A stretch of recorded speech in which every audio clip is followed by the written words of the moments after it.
Wrestling fans around the corner, around the world, I'm Dan Marotti. And I'm JTG, aka Jay the God. AKA the Human Shopping Channel come to life. A brand new Wrestling Insiders Weekend Review begins now.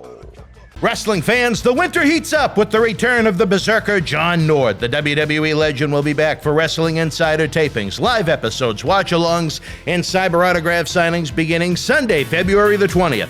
Check out Boston Wrestling's exclusive print that the Berzerker will sign for you live on air. Get ready for 3 big days of the Berzerker John Nord. Head on over to bostonwrestling.com for complete information. Wrestling fans, we warned you this day would come. Unfortunately, we're running out of original episodes of Wrestling Insiders Party with Marty each and every Thursday night at 10 p.m., but we're starting up that Indiegogo. You can help the cause. You can help Marty's show continue each and every week. Nobody does it like Marty. We had an incredible time with him at our 20th anniversary bash, November 13th at Memorial Hall here in Melrose. We want to have the good times keep on rolling, but we can't do it without you. Look for the Indiegogo link in the comment section below or across our website and social media platforms. We have some great perks, great rewards where you can even meet Marty himself. There's nothing like it. Since July of 2020, every week we've brought you the show. We need your help to keep on going. We tell you, without wrestling fans, there is no professional wrestling, and there's no better time to help the cause now. Let's keep Marty rocking each and every Thursday night. Wrestling fans, VIP packages and tickets are on sale now for Boston Wrestling Sports Back to the 80s live wrestling event and Legends Fan Fest party Saturday night, April the 16th at Memorial Hall in Melrose, Massachusetts. After successful cancer surgery, meet WWE Hall of Famer Hacksaw Jim Duggan, plus 3-time WWE Tag Team Champions X and Smash Demolition, WWE Hall of Famer Tito Santana, the Wild Berzerker, and at least 3 more WWF icons. Take part in a VIP exclusive Q&A session, a VIP exclusive Group 80s Legends photos, autographs, individual photos, all before the superstars and legends of yesterday, today, and tomorrow light up the ring like Times Square on New Year's Eve. Get your VIP packages and tickets now to secure the best seats in the house at bostonwrestling.com for a professional wrestling celebration decades in the making. We'll see you live April the 16th. This is Mick Foley. This is Harley Race. This is Shelton Benjamin. This is Mr. Wonderful Paul Orndorff. This is the Monster Abyss. And this is Daniel Bryan. This is JBL, and you're watching the MWF. Be there live.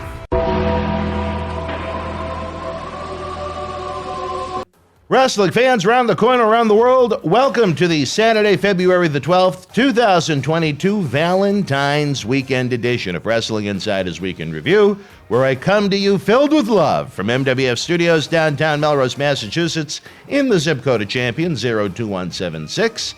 Last weekend, it was in the single digits. This weekend, it's almost shorts weather as we approach 60 degrees, as we're now just 9 weeks away from the big one when we go back to the 80s with live wrestling and a Legends Fan Fest, Saturday night, April the 16th in Peggettville, Memorial Hall, Melrose, Massachusetts. I'm sure some, if not most of you, heard the shocking news this past week, and that Jake Roberts proved again, even sober, to be a true snake, with his daughter slash quote-unquote agent trying to change the agreement we've had in place after knifing us in the back previously in years past. This situation is one that is far from over. Whether it has to go the legal route, I don't know. But just as the stress meter was starting to heat up like it did last fall, when we had to flip the 80s for the 90s concept, when AEW rescheduled their pay-per-view for November 13th due to UFC and boxing competition on November the 6th, we had a man's man that just had cancer surgery. Hacksaw Jim Duggan agree to return on April the 16th, filling Jake's slot, along with 3-time WWE Tag Team Champions X and Smash Demolition, WWE Hall of Famer Tito Santana, the wild and unpredictable Berzerker, and at least 3 more 80s legends to be announced, including one this Valentine's Monday night during Raw. VIP packages and tickets are on sale now. They make a tremendous Valentine's gift for your loved one. Head on over to bostonwrestling.com now. A few more news and notes as we build up the live crowd tonight during the premiere and get this week's episode rolling. Don't forget that we'll be back with Sunday Night Live tomorrow night at 6 p.m. when Charlie Wilson, myself, And in the booth, the one and only John C. Manicus Riley will have a live WWF St. Valentine's Day Massacre watch-along that features the Stone Cold Steve Austin, Vince McMahon steel cage match, perhaps a special appearance by the man whose last name rhymes with Treasury. In just 8 days, the Berzerker himself, John Nord, will be back in studio with us Sunday, February the 20th through Tuesday, February the 22nd. He'll be here for Wrestling Insider's Throwback Thursday tapings, live episodes, watch-alongs, cyber autograph signings, and more. Fans are loving Thursday nights with the Berzerker's honest, unorthodox style. It's been fun to produce something easy. We like easy.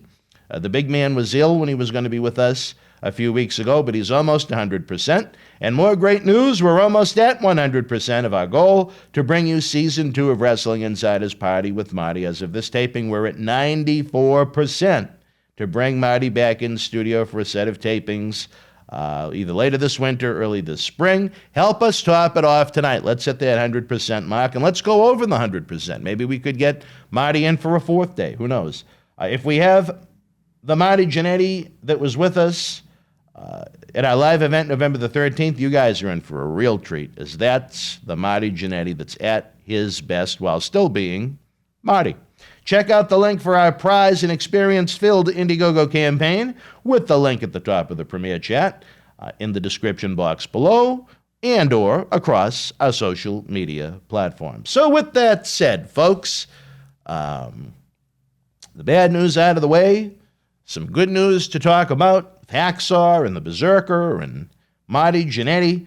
Kick back, relax, and remember the good old days of professional wrestling as we talk 80s, 90s, and even some current events with a variety of superstar hosts. If you're enjoying tonight's content, folks, very important, the Super Chat button is open for business. Don't forget to tip the bartender so we can bring you more great superstars, more great content. The reason why Marty's Season 1 had to end, so to speak, or go on hiatus was because we weren't bringing in the revenue to keep it going.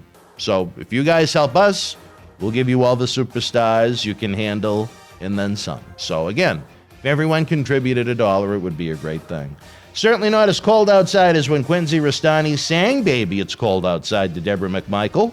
But no matter where you are, have the professional wrestling streaming time of your life while helping keep wrestling legends working with early, full-screen, often ad-free access to Wrestling Insiders. 300-plus full-length episodes in our archives. Our world-renowned studio shoot interview DVD library, as seen by millions online and millions more on The Howard Stern Show. Patreon exclusives and more by joining the Boston Wrestling Patreon family, patreon.com/Boston Wrestling.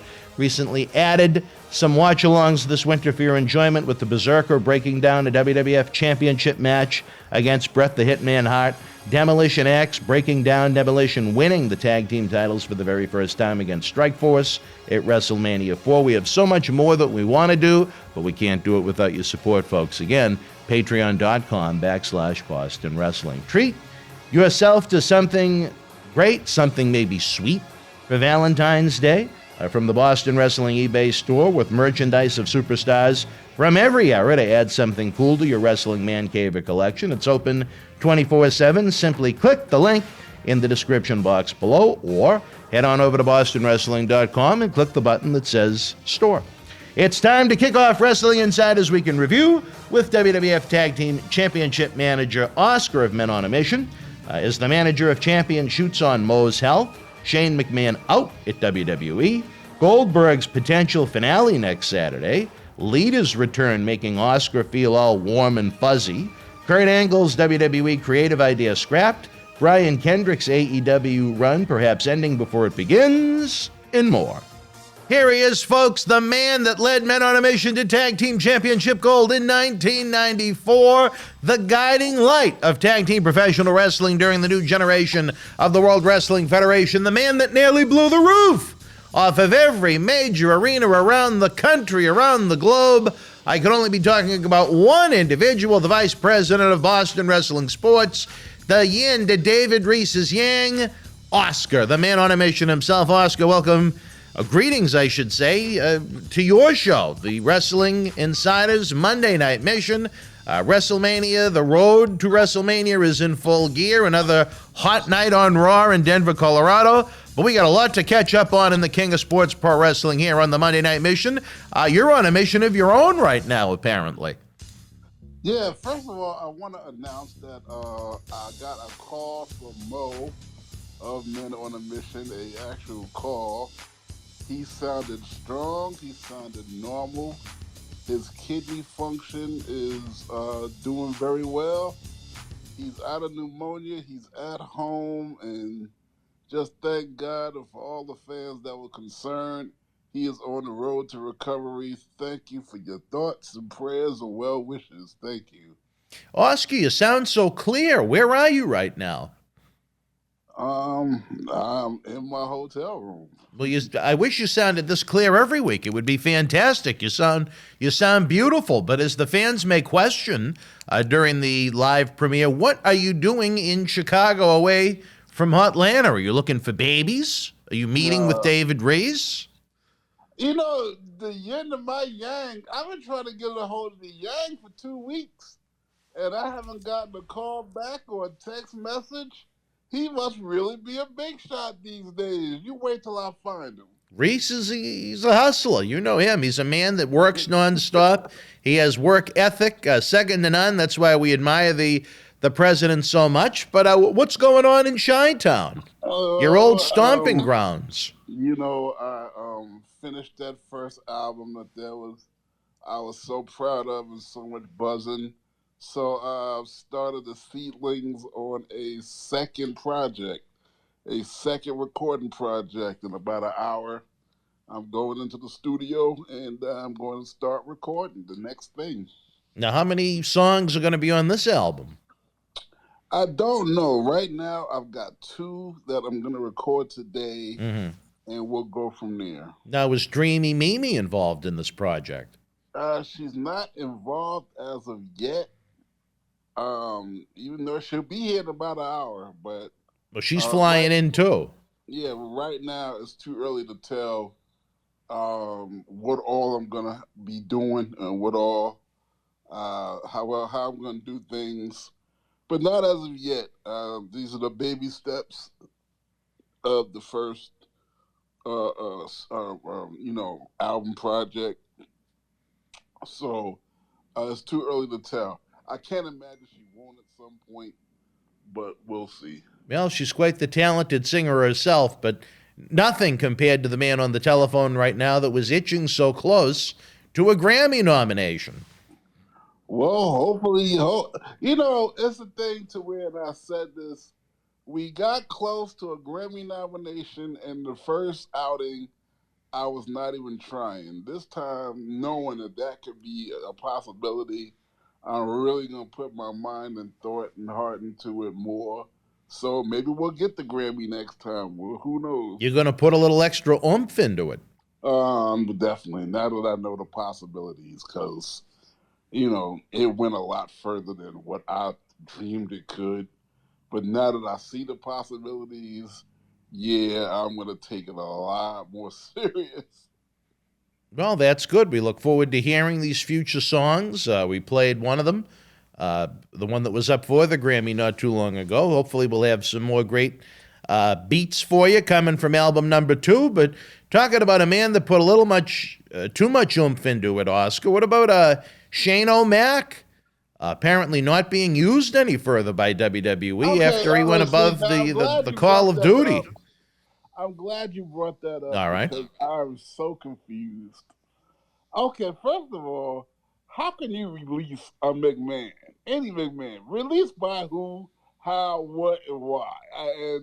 I don't believe everything I read. So, I mean, I'm not disputing something happened, but it could not have happened. Like, you can't release Shane McMahon like he's...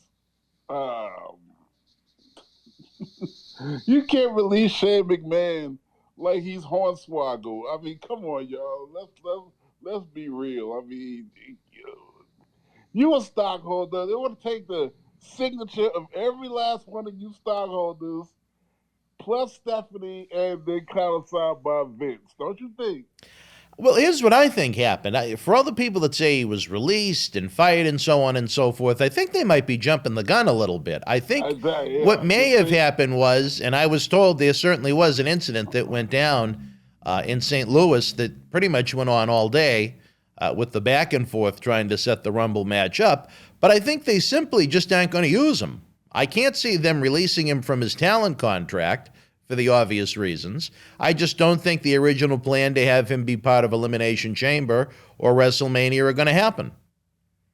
Wait. His talent contract? He's not an Why the hell would Shane McMahon need a contract of any kind? It's damn near his company. It's not damn near his company. He sold his stock in 2009 and left the company and didn't return until February of 2016.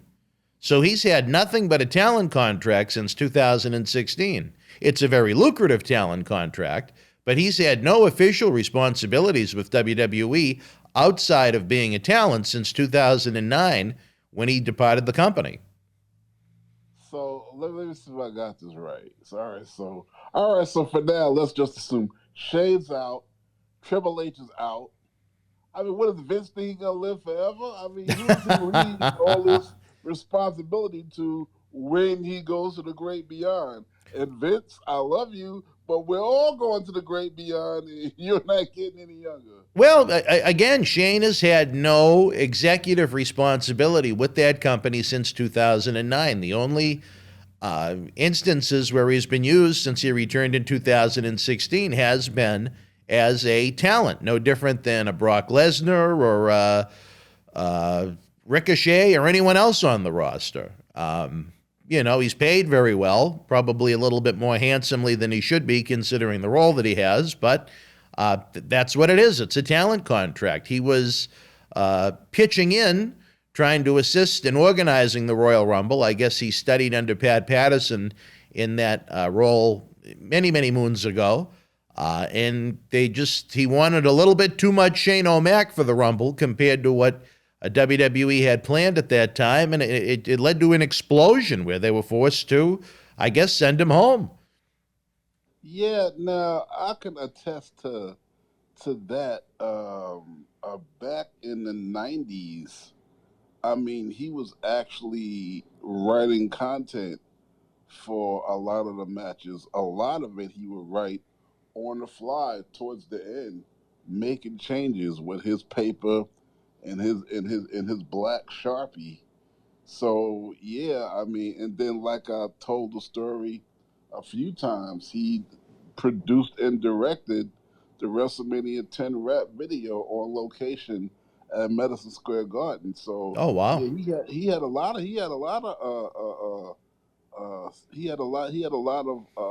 his hand was in a lot of pots.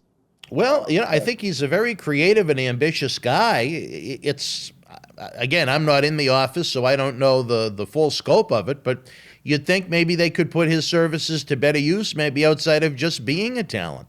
Maybe WWE should do a true brand split where you have, two completely separate companies between Raw and SmackDown, or maybe even at this point, NXT, where Triple H is out of the picture right now due to his ongoing health problems.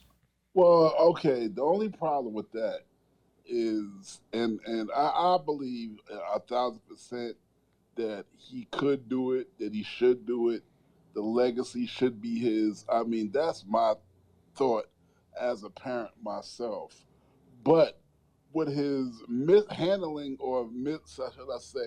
mishandling of the Rumble, could you trust him with one of the brands? And right now, it doesn't seem like it. See, what he has to do, and this is just the way I see it on the outside looking in, and I believe this is the case. In order to have that responsibility, you have got to completely take your ego out of the equation. Unless you're Vince McMahon and ego works in volumes for the equation. But everybody is not Vince. Everybody can't separate their ego from business, and everybody can't carry that water on both sides of on both shoulders. It takes a special individual and a rare individual to be able to do that. And I don't think that Shane or most of us for that matter, has that. That being said, no, the way he mishandled the Rumble, and I say this because I listened to the podcast of a guy that I'd never listened to his podcast before. I don't know why, but because I know his talent and I know how damn funny he is, and he had me rolling all morning. And that was Jim Cornette. Now, Cornette used to make me crack up when I was with him back in the 90s when he took his crazy ass to the ring. And every other time that he ever did interviews when I was young watching wrestling with the Rock and Roll Express and whatever else have you that he represented. But I listened to his podcast and, he made a lot of sense. In his opinion, the Royal Rumble, especially the men's side particularly, was complete garbage. And he pointed out a lot of things that I saw myself. That Kofi Kingston spot, that was not supposed to happen. He was supposed to stick to that barricade, and he was supposed to do something creative and make his way back into the ring. But for some reason, he slipped up. Well, you know what? Nobody's perfect when you're trying to be No. Spider-Man, I guess. He's done it so many times. He's not going to be flawless each time. So we'll give Kofi a one-off for 1 year on that one. They had to have told him, if it work, it work. If it don't, Right, it don't. right. Because, that's a tricky thing to do. Sure. And I'm sure they tell Naomi the same thing because they got her doing the same kind of spot. But if you miss or anything, or you're not going to get fired from it, you taking a huge risk. Oh, yeah. That's a stunt more than it is a wrestling move that he's trying to do. I think at the end I'm sorry, go ahead. He dissected the Rumble flawlessly. Mm-hmm. Flawless. And yeah, it was could have been better. I have high hopes. I have high hopes for next year. I'm along with Cornette. I have high hopes for next year. Well, that's what I can say. I think the best way to look at it is almost like Triple H with NXT. If you want to get the most value out of the creative juices that may be flowing in one's mind, you have to eliminate yourself from the equation as a talent. Triple H was never a talent in NXT. Shawn Michaels has never been a talent in NXT. And I think before NXT was dismantled in recent months, that allowed the brand to thrive. I think if you had Triple H showcased as a talent on NXT or Shawn Michaels showcased as a talent on NXT, they would have overshadowed what the other guys were doing, and that's what Shane McMahon was trying to do and trying to set up a Shane McMahon-Seth Rollins WrestleMania match in Dallas, which I don't know how much interest there would be in that match, but what are your thoughts on that? Do you think maybe that would be the best utilization of Shane, is to let him be an executive in the company, contributing in creative or some way, shape, or form, but not be an on-air talent at the same time? I don't think that nobody, and there's no exception, should be able to sit out all year. You don't hear from them in the ring or behind the scenes. And then when WrestleMania come around, everybody is grafting at that golden straw and then able to insert themselves into the situation. I don't think that it's fair to the rest of the talent. I don't think it's fair for the fans. I just have no interest in seeing nobody do that. And I'm not just picking on Shane. I'm saying, you don't see Brock Lesnar really until it's time for the big ticket situations to come about, within the company. Now all of a sudden, out the clear blue, Goldberg makes his special guest appearance, when there's real money to be had, instead of, and I don't mean you got to be there every week, but at least have some continuity and making a program look good and making it viable for you to be, in a situation with other people having a match or whatever, and and doing it the right way. I'll agree with you halfway on that one. I think it's excellent that they have so many non-full-timers around for WrestleMania season. I think the problem is the rest of the roster is overexposed. Now, maybe is it fair to them that these part-timers come in to get the big payoff for WrestleMania and the marquee matches? Not especially. But I think it's great for the fans because it gives them something new and exciting to look forward to other than the 45th Kevin Owens match of the year, so to speak. No. I'm not disagreeing with that. But pay your dues along the way in some respect instead of just showing up when there's real money to be had when all the rest of us done broke our ass all year long. Well, I think those talents are worn down and overexposed. I don't think there's that much excitement in them. I mean, who on the WWE roster right now are you really excited to see each week? Who in that men's 30-man Royal Rumble do you really think had a chance to win? If you really sat there and looked at the 30 guys that were in there, how many of them do you think had a real shot to win that match? No, I agree totally. No one's over. No, I know they're not. But even for the individuals that show up, have at least the respect or the decency to, once a quarter. How about that? Once a quarter, show up and create a storyline that'll lead up to it.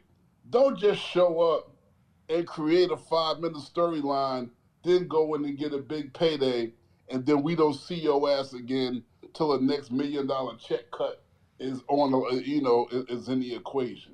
Well, I guess we respectfully disagree. I like to see talent come and go like that. I wish there were more talents that would come and go like that, as opposed to them being on TV each and every week ad nauseum.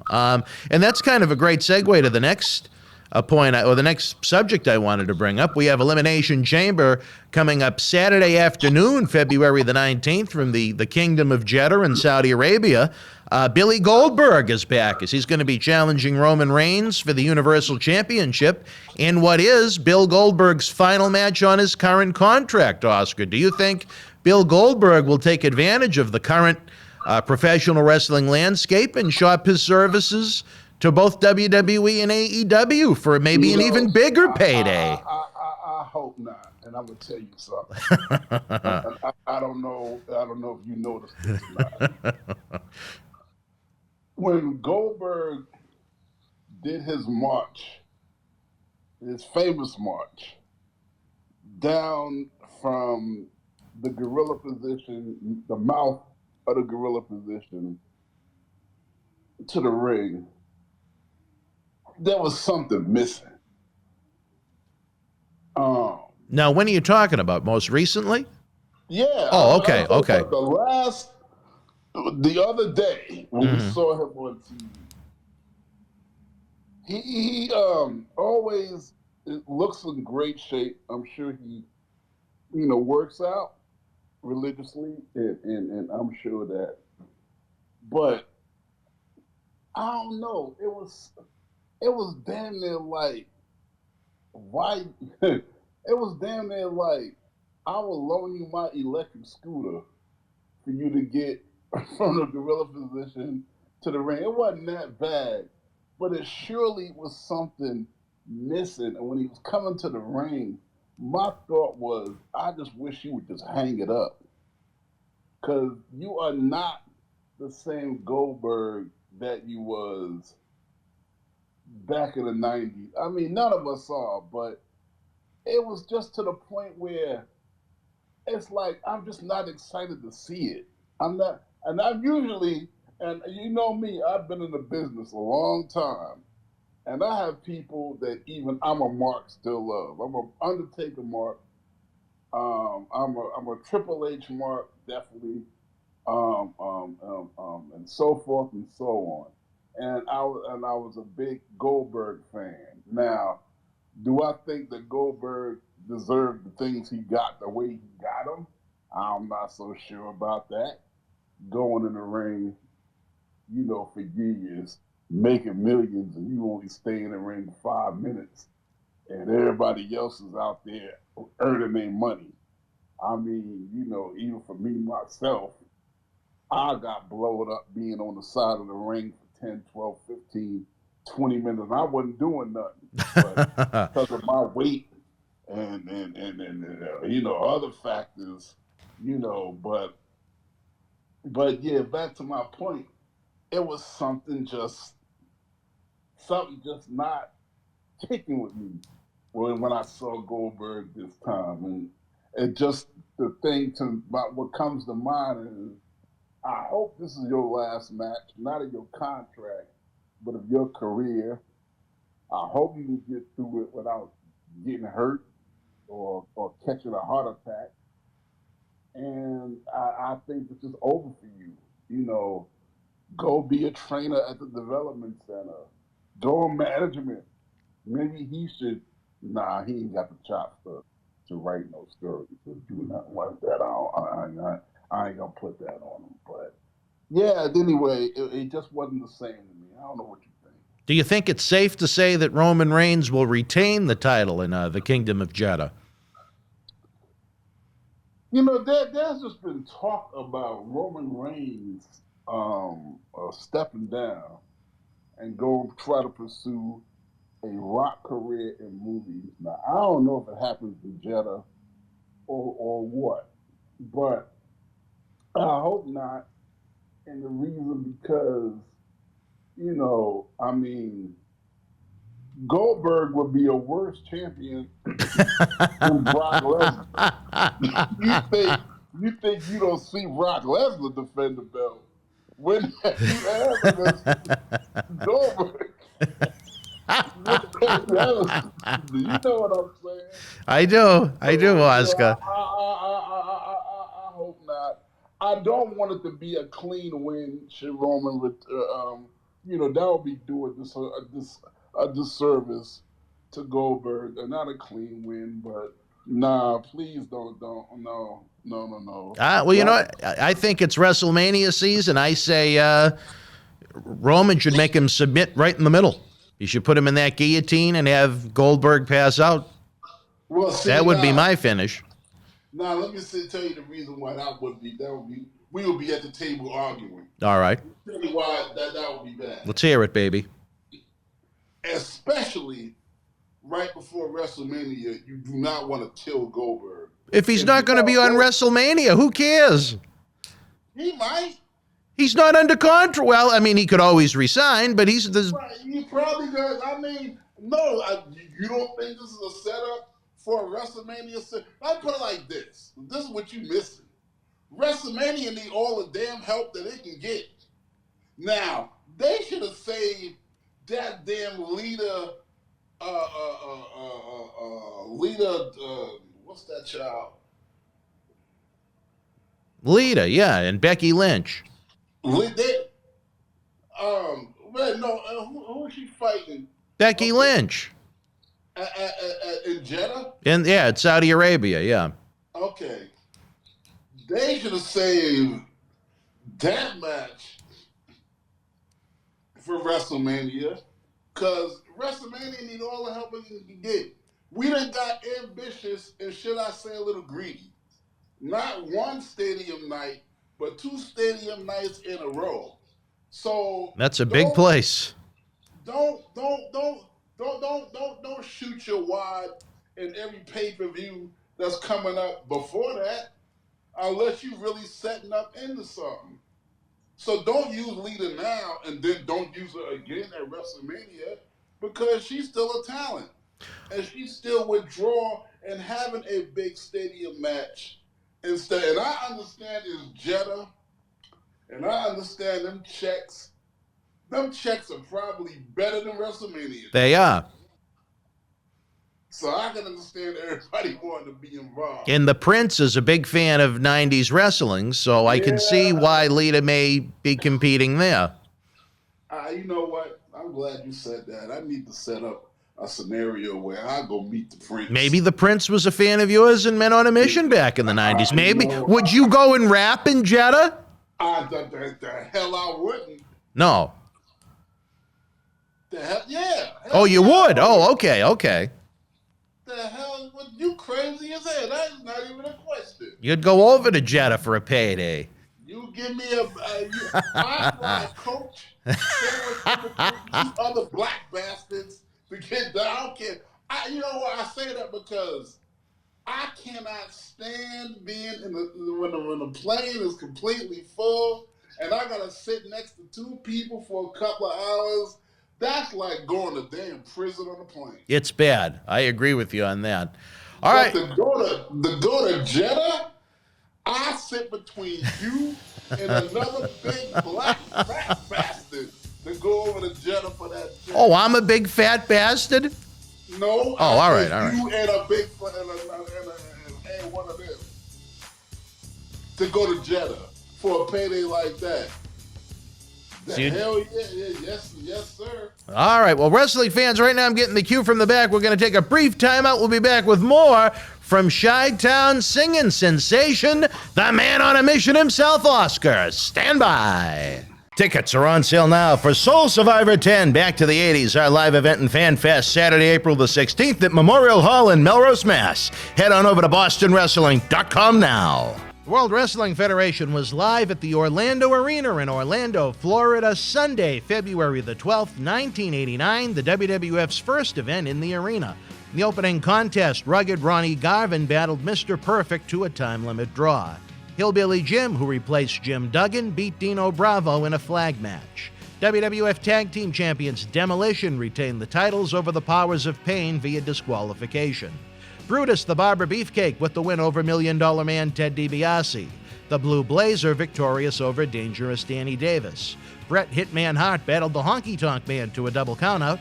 And in the main event, Andre the Giant defeated Jake the Snake Roberts. If you were in Orlando live, share your memories in the comment section below. Use the links in the description box to keep Wrestling Legends working in our eBay store and on our acclaimed Patreon streaming service so we can bring you more interactive superstar shoot interviews to relive the good old days of professional wrestling. Check it out.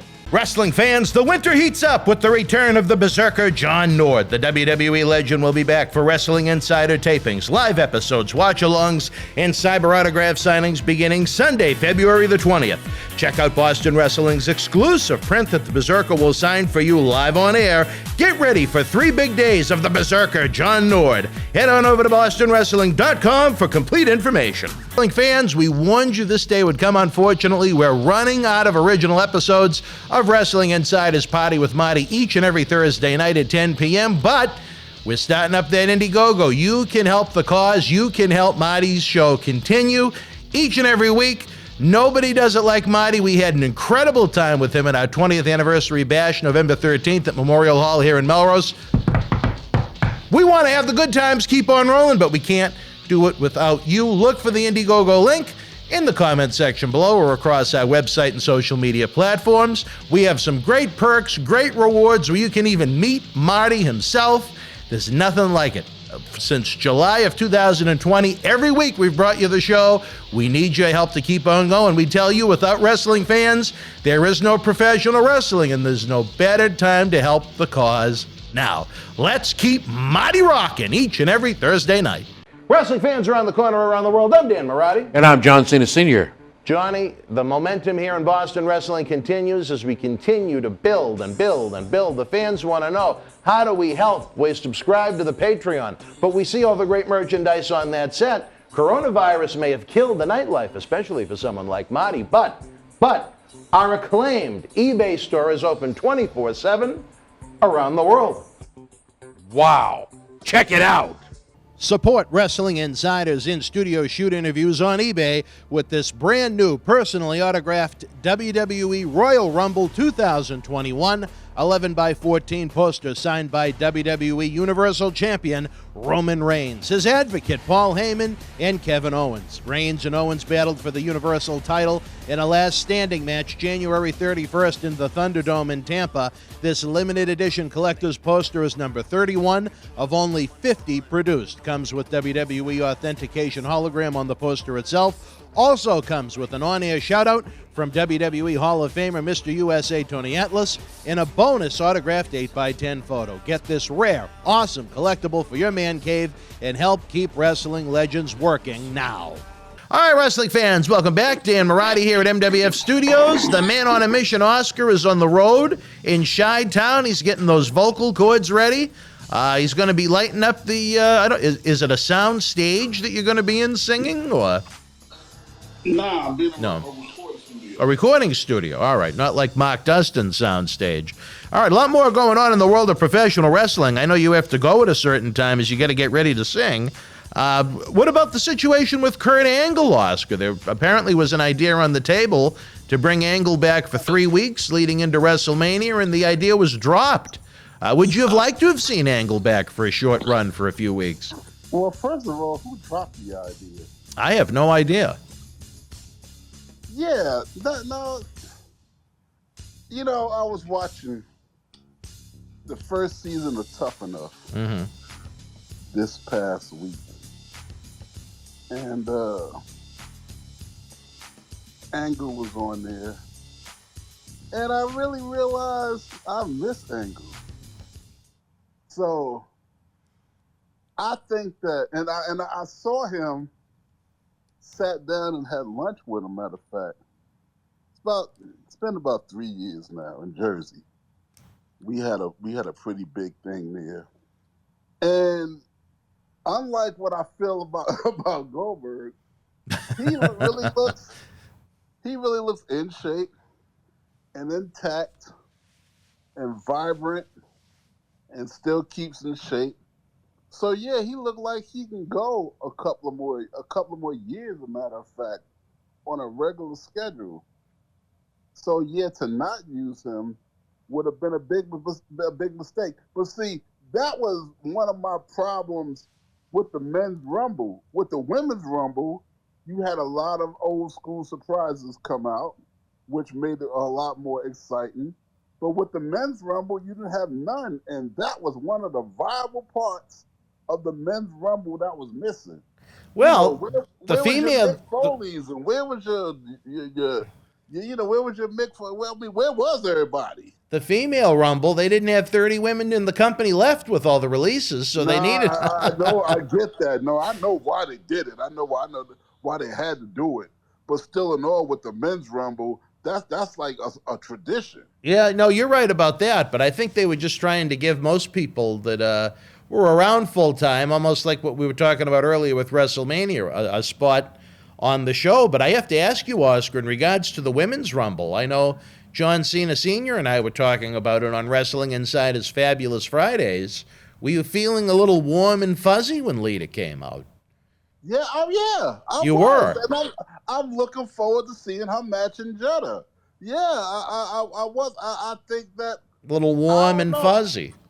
she's one. Yeah, I feel warm. Yeah, she's sexy. I get it. No, I think that she is one of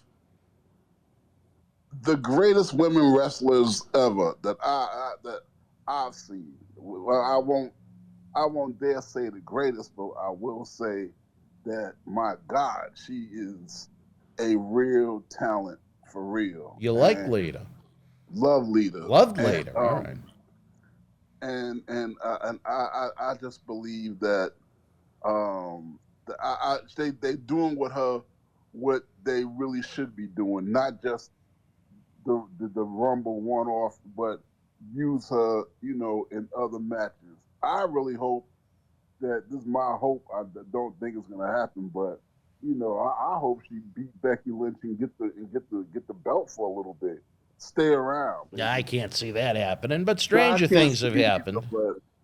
But I can't see it either. But yeah, I think she should stay around. I think they have so many bullets in the gun coming in the women's division between now and WrestleMania. I think they are saving one of them for Becky Lynch. I know Asuka is going to be coming back soon. Bayley is going to be coming back soon. Lacey Evans is going to be coming back soon, which is unfortunate that they dropped one of the best female angles I thought they had in ages when they paired her with Ric Flair. I thought that was just fantastic, but I don't think they'll be going back to that storyline for the obvious reasons, but I would imagine that Becky Lynch would face one of those three at WrestleMania unless they're going to really play out the Bianca Belair feud, which, as much as I like Bianca, I can't see them waiting 2 months to pull the trigger, but who knows? Stranger things have happened. Well, the problem is Bianca is, to me, the best wrestler, female wrestler, on the roster right now. Does she make you feel warm and fuzzy like Lita? Oh my gosh! Really? I hope Mimi isn't listening. They did bring back somebody who really make me feel warm and fuzzy, and I'm lucky I was married, and that's Alicia Fox. Alicia Fox has always been my roster crush. I thought you were going to say Alundra Blaze for a minute. Oh, shut your ass. What did you think about John Nord's comments on Wrestling Insider's Throwback Thursdays about Alundra Blaze? No, what did he say? Well, he said, he didn't understand why she was always talking about herself and wasn't a big fan. And I said, well, John, if you were to interview her, what would you ask her? And he said, are your nipples gold-plated and is your clit made out of gold? Oh, my God. And she had a sagging ass and tits. He would have deserved whatever flippant answer he got back. Well, I don't think the interview will ever happen, but I got a kick out of what John had to say, believe it or not. Well, see, that's because you got that sixth sense of humor like that. That's you. Do you think it's gold-plated? No, I know her, and it's not gold-plated. Y'all leave my friend alone. All right. Well, back to the subject at hand. What do you think about the Brian Kendrick controversy? You want to talk about a gold-plated controversy? Basically quit WWE, convinced them to release him, then was going to show up on AEW television in the day of his debut when he was going to face Jon Moxley. An old video surfaced of him sharing some very bizarre, I guess, conspiracy theories might be the way to put it. Some things about the Nazis and such. And Tony Khan made the call to remove Brian Kendrick from AEW Dynamite. Wait. Oh, I guess you didn't hear about this one. No. Okay, what is it with everybody in the damn what is it with everybody in the damn Nazis and the Jews this week? First is Whoopi Goldberg, and now Brian Kendrick. What did he say? Well, to be fair, the interview was probably about 10 years old, but I guess maybe an anti-AEW fan went out and started posting it, and I think it made AEW have a little pie in the face. I think it also made WWE look kind of bad because they hired him and had him under contract for several years, and they didn't realize that this tape existed. I think it was basically, from what little I only saw a trailer of it, not the entire video, so a lot can be done in an edited video. But it was just basically conspiracies. Is the earth flat? Was 9/11 an inside job? Things of that nature. And to be fair, I think for anyone to make a decision on a man's future, I think they should watch a video in its entirety unedited. But that's just my opinion.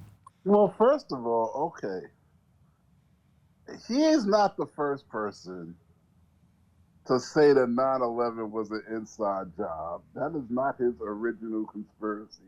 So let's get that straight. Do you think it was an inside job? I really, to be honest with you, see, this is why I'm not a conspiracy theorist. No, I really don't. I don't know what it was. You don't know?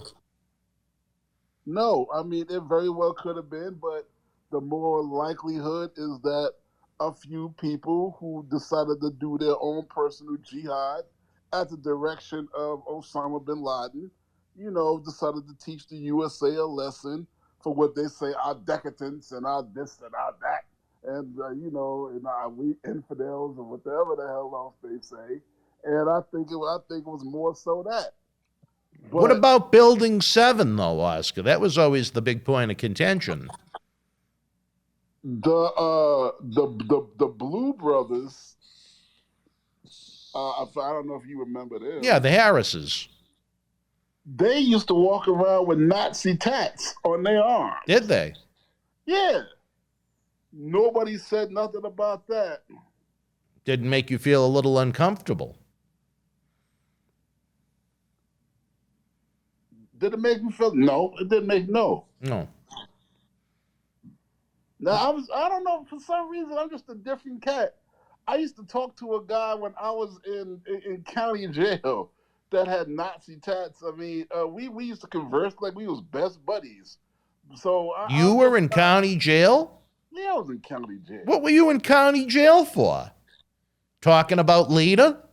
No, All right. I was in county jail for a girl, a lie, and some other stuff. But that we ain't going into that. All right. Well, we'll have to talk to Patera Rastani about that. But all right, I just got. You ever heard of a company called Wrestle Travel? yes. All right, this is from Wrestle Travel. I'm trying to straighten out with Wrestle Travel now.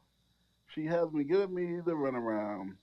Can do hotel nights of March 30th, March 31st, and April 1st, plus a few $100s. They are sorting out a signed agreement for you. I apologize for the runaround, and they are giving me the runaround. If you want not to do it, I understand. I will send the agreement when they send it to me. Okay, so in other words, fans, I'm sharing this with everybody because I am going to be doing a party in Dallas. I'm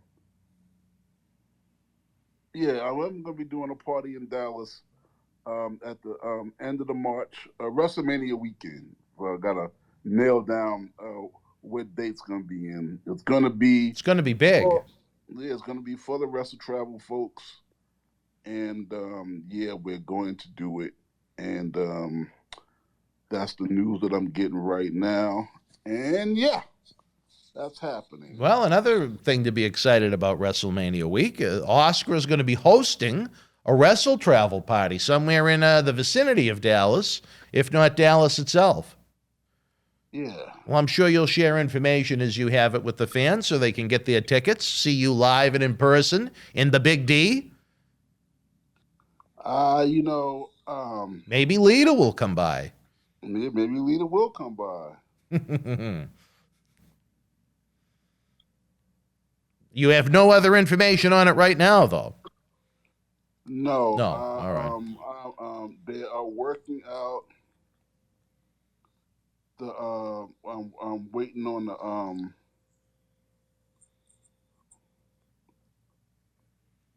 Waiting on the contract with all the definitive information.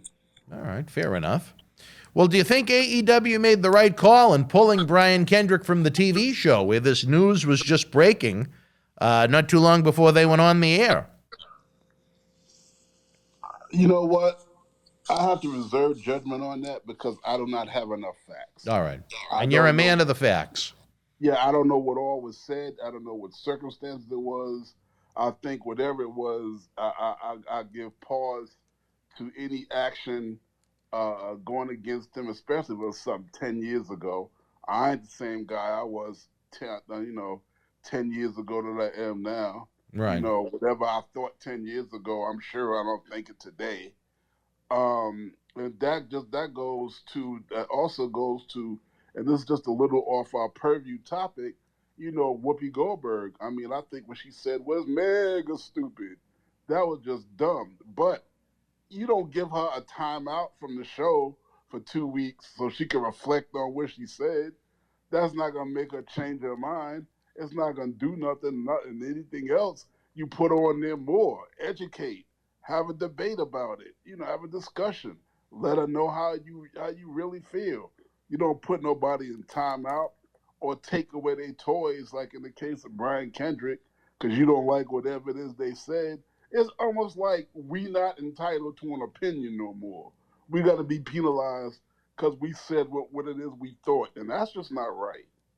I think there's a lot of comments that have been made in quote-unquote shoot interviews over the years that are going to come back and haunt people if people really broke them down individually. Yeah. How many shoot interviews have you heard where they said that Vince fucked farm animals, and then a couple years after that, they're back on TV like nothing happened? Or even Shawn Michaels. Right. Yeah. Well, sometimes I guess maybe it's on a talent by talent basis. Yeah. I gotta agree with you. Talent by talent basis. Let me ask you this one, Oscar. Tony Khan is promising that, almost like with Vince and Sean, Wednesday night on AEW Dynamite, the Forbidden Door is going to be open, and that one of the best wrestlers in the world is going to be debuting for the company. Do you have any thoughts on guesses on who it may be? No, I have no idea. I really don't. I wish I could tell you, but I do not know. I would guess, I think, as far as who might fit best with that company right now, I would think Johnny Gargano could be one that fits that category. Certainly has had some outstanding world-class matches in NXT over the past few years. He is a free agent now. From what I was told, he was waiting for his wife to give birth before returning to pro wrestling now that he's a free agent. But could you see Johnny Gargano excelling in in AEW if he was given the opportunity? Yeah, I can definitely see that, but I don't think I don't think that's big enough. You don't think it's him? Yeah, I think the AEW fan base would go nuts, but it remains to be seen. What about Big Keith Lee, who's a free agent now? Do you think he might fit the bill?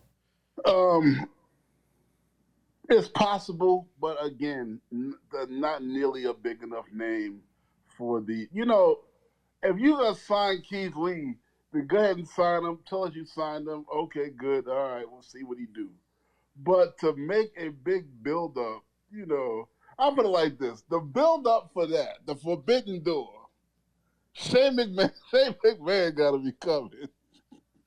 Well, that's the thing. It's almost in the wording. You talk about the Forbidden Door. It could be a lot of people, but when he stresses one of the best wrestlers in the world, what the AEW fan base looks at as one of the quote unquote best wrestlers in the world. The Omegas, the Adam Coles, the Danielsons, the CM Punks. That's why I think, as far as a fit, Gargano would seem to be the guy that would fit. But, would you get more bang for your buck out of someone like Strowman or The Fiend? Absolutely.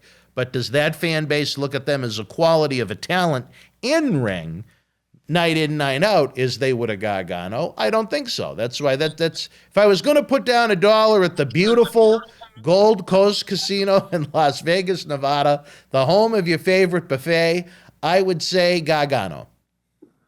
Yeah, tell me, because we got to close in a minute. All right. So it's time to go. Was there any news about where they moved CAC to, if they moved it at all? Oh, you don't know?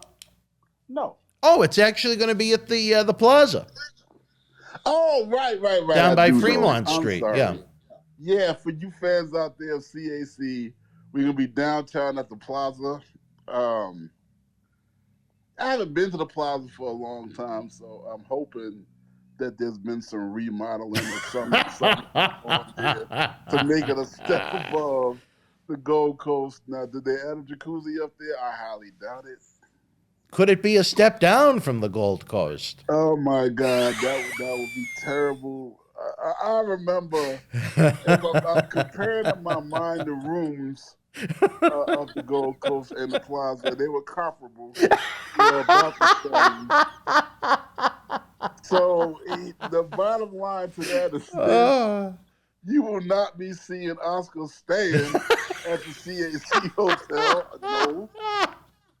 Well, I guess maybe we need to check the online reviews and see. Maybe they have done some remodeling. I owe it to myself to treat myself a little bit better. I remember, I'll tell you this, the last time I was there for a CAC reunion at the Plaza was, I think it was 06, because we flew out on 666, And, they're talking about the day of death on CNN at the airport when we're getting ready to fly, which was a real treat. But you know what? From what I remember, you were right. The rooms were pretty comparable. Yeah, they were comparable. But that was 2006, so I don't know. I hope. To be Brian Blair and the rest of y'all, if you're going to take a step up, if you're going to take a step up. Don't do a damn step sideways. You know what I'm saying? I'm eager to go online now and look at the reviews and see what people are saying from the... You ain't got to look at the reviews. You got me to tell you, you taking a step sideways, which means you going from one bad hotel to another one. They might as well have it at Motel 6. We have the buffet outside the parking lot. We have the ceremony by the crappy pool outside. We just need a microphone and a podium and some plastic ass chairs. Oh, you know what? I really needed this laugh today. Believe me. We're not doing better. Well, people, we got to do better. That's the CAC. I mean, well, you know what? Let me tell you why I give it to them. Go ahead and have it at the crappiest motels you can find, because that frees up money for those of us that get stuck in life, that need to get a loan or we need money or whatever. At least y'all ain't spending the money on the MGM Grand and other places like that. So that we call y'all when we get in dire straits, y'all get on the phone and say, well, we spent $100,000 having the ceremony at the MGM Grand. So there is no money. So if that's the reason y'all doing it, I applaud y'all. Thank you. And let's just keep having it at the crappiest flea bag we can find. Well, like I said, I am going to do online reviews and compare it to the Gold Coast because you've got me curious now. But, my concern is I want to try and find a room similar to what we had last year with video people that actually know what they're doing so we can pump out some pretty good interviews. But I love the Fremont Street experience. I know that much. I always try and go down for one night when I'm in Las Vegas, but to be there again, hopefully the rooms have been remodeled since I was last there in 2006, Oscar. Well, you ain't gotta look for the Fremont. I mean, the plaza's right there, right on the Fremont experience. That's why I think it's so great. Yeah. Right there on Fremont Street. It's right there. For those of y'all that's coming by Greyhound from California, it is exactly right next door to the bus station. Yep. 6 steps to the right. And so it's right there in the heart of downtown. So I mean that's a good idea. Now, for those of y'all that want to stay someplace else, I'm here to tell you there's 1 or 2 hotels downtown that are, for you hot shots, that you're going to want to be at. The rest of us still going to be on the Strip or wherever, because all the hotels downtown is kind of like, that's like the hobo for gambling.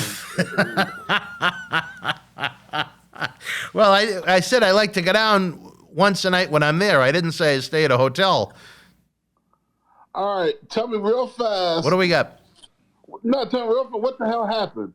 What got you so pissed off? Oh, you got 5 minutes. Go. No, we had a headache with an independent talent. We're having a headache with one of the featured superstars. I was asked not to get into it on the air because I've been yelled at so many times about things that have gone on. We'll have to talk about that in private. Hopefully a positive resolution is going to come. I have had to try and involve people from the Major League Wrestling companies. I even had to throw in the CAC. Some WWE Hall of Famers have had to get in the mix. It is out of control right now, Oscar. Today, if you saw the video that I made this morning, which might being released in the next few days, you'll understand completely.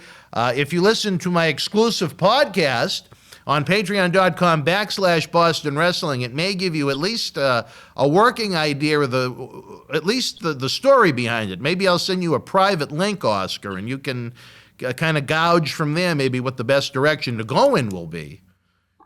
I told you, we'll get into this. Okay. All right. You got to sing, brother. You got to save those beautiful vocals. All right. Are you running out of time? But you haven't ran since the 70s. Who are you trying to kid? What's that? I said, you haven't ran since the 70s. Who are you trying to kid? Man, it's 15 minutes from my pickup for the studio, so I gotta go. I gotta roll. All right, wrestling fans, you heard it for the man on a mission himself, for Oscar MD Emirati. We'll see you next Monday night after WWE Monday Night Raw. Phil DeCesare, take it away, baby.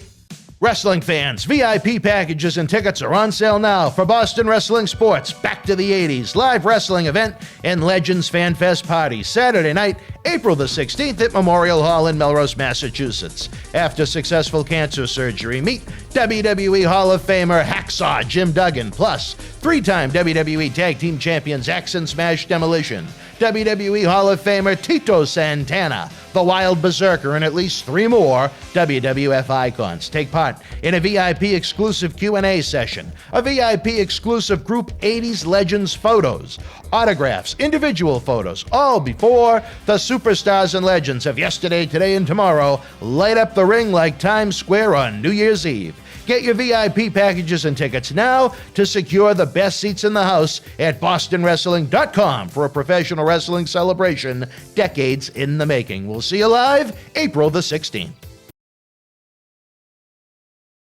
It hits different live as the road to WrestleMania comes through State College with the head of the table, Roman Reigns. And a new challenger has emerged to dethrone the Queen. Face me and put your title on the line. As Naomi battles Charlotte Flair for the Smackdown Women's Championship. It's the WWE Road to WrestleMania Tour, live in State College, March 26th. Tickets and Superstar Experience packages on sale now. Wrestling fans, welcome back as we count down the 9 weeks to our Back to the 80s live event. Always interesting to hear from Oscar. He's working on some big things as the VP of Boston Wrestling Sports in 2022. Speaking of content, we're ready for Season 2 of Wrestling Insider's Party with Marty.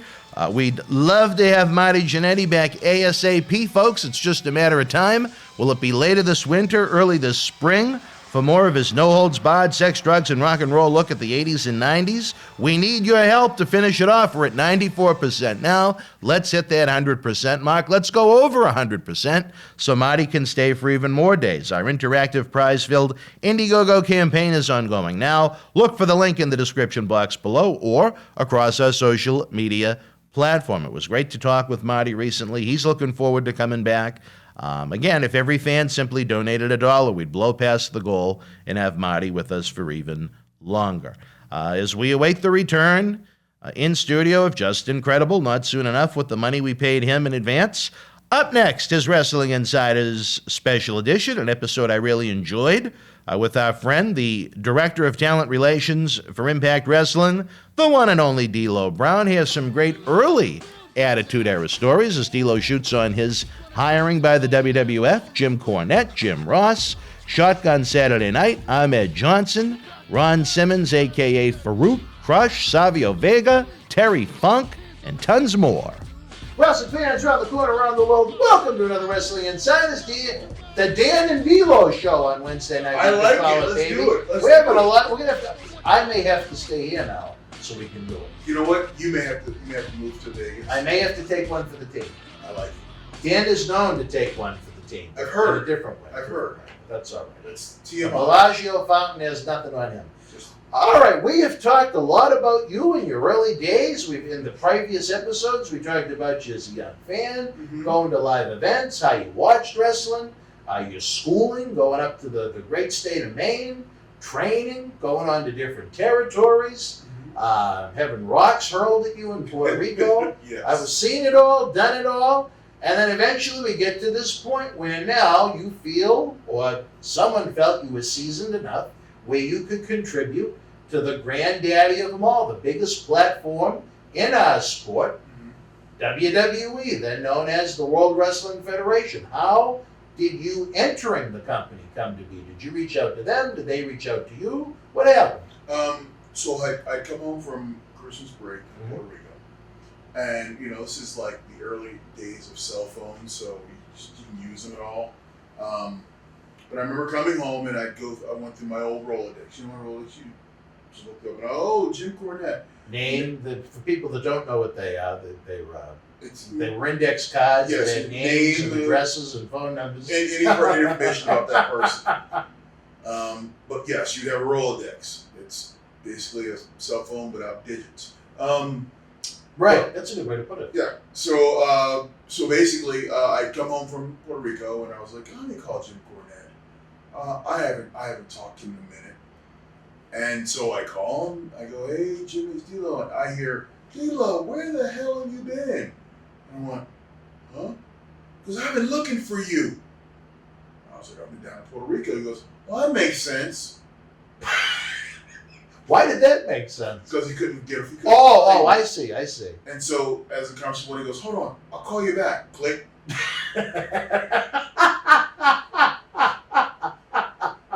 Okay, I guess I pissed him off. So then he called. He was really offended you were in Puerto he Rico. was in You Puerto must Rico. have thought, yeah, Jesus, what do you got against Puerto Rico, Jim? So then he calls me back, and he goes, can you be in New York this Saturday? And I went, yeah. He goes, you have a suit? Yeah. I didn't, but I said yeah. Never say no.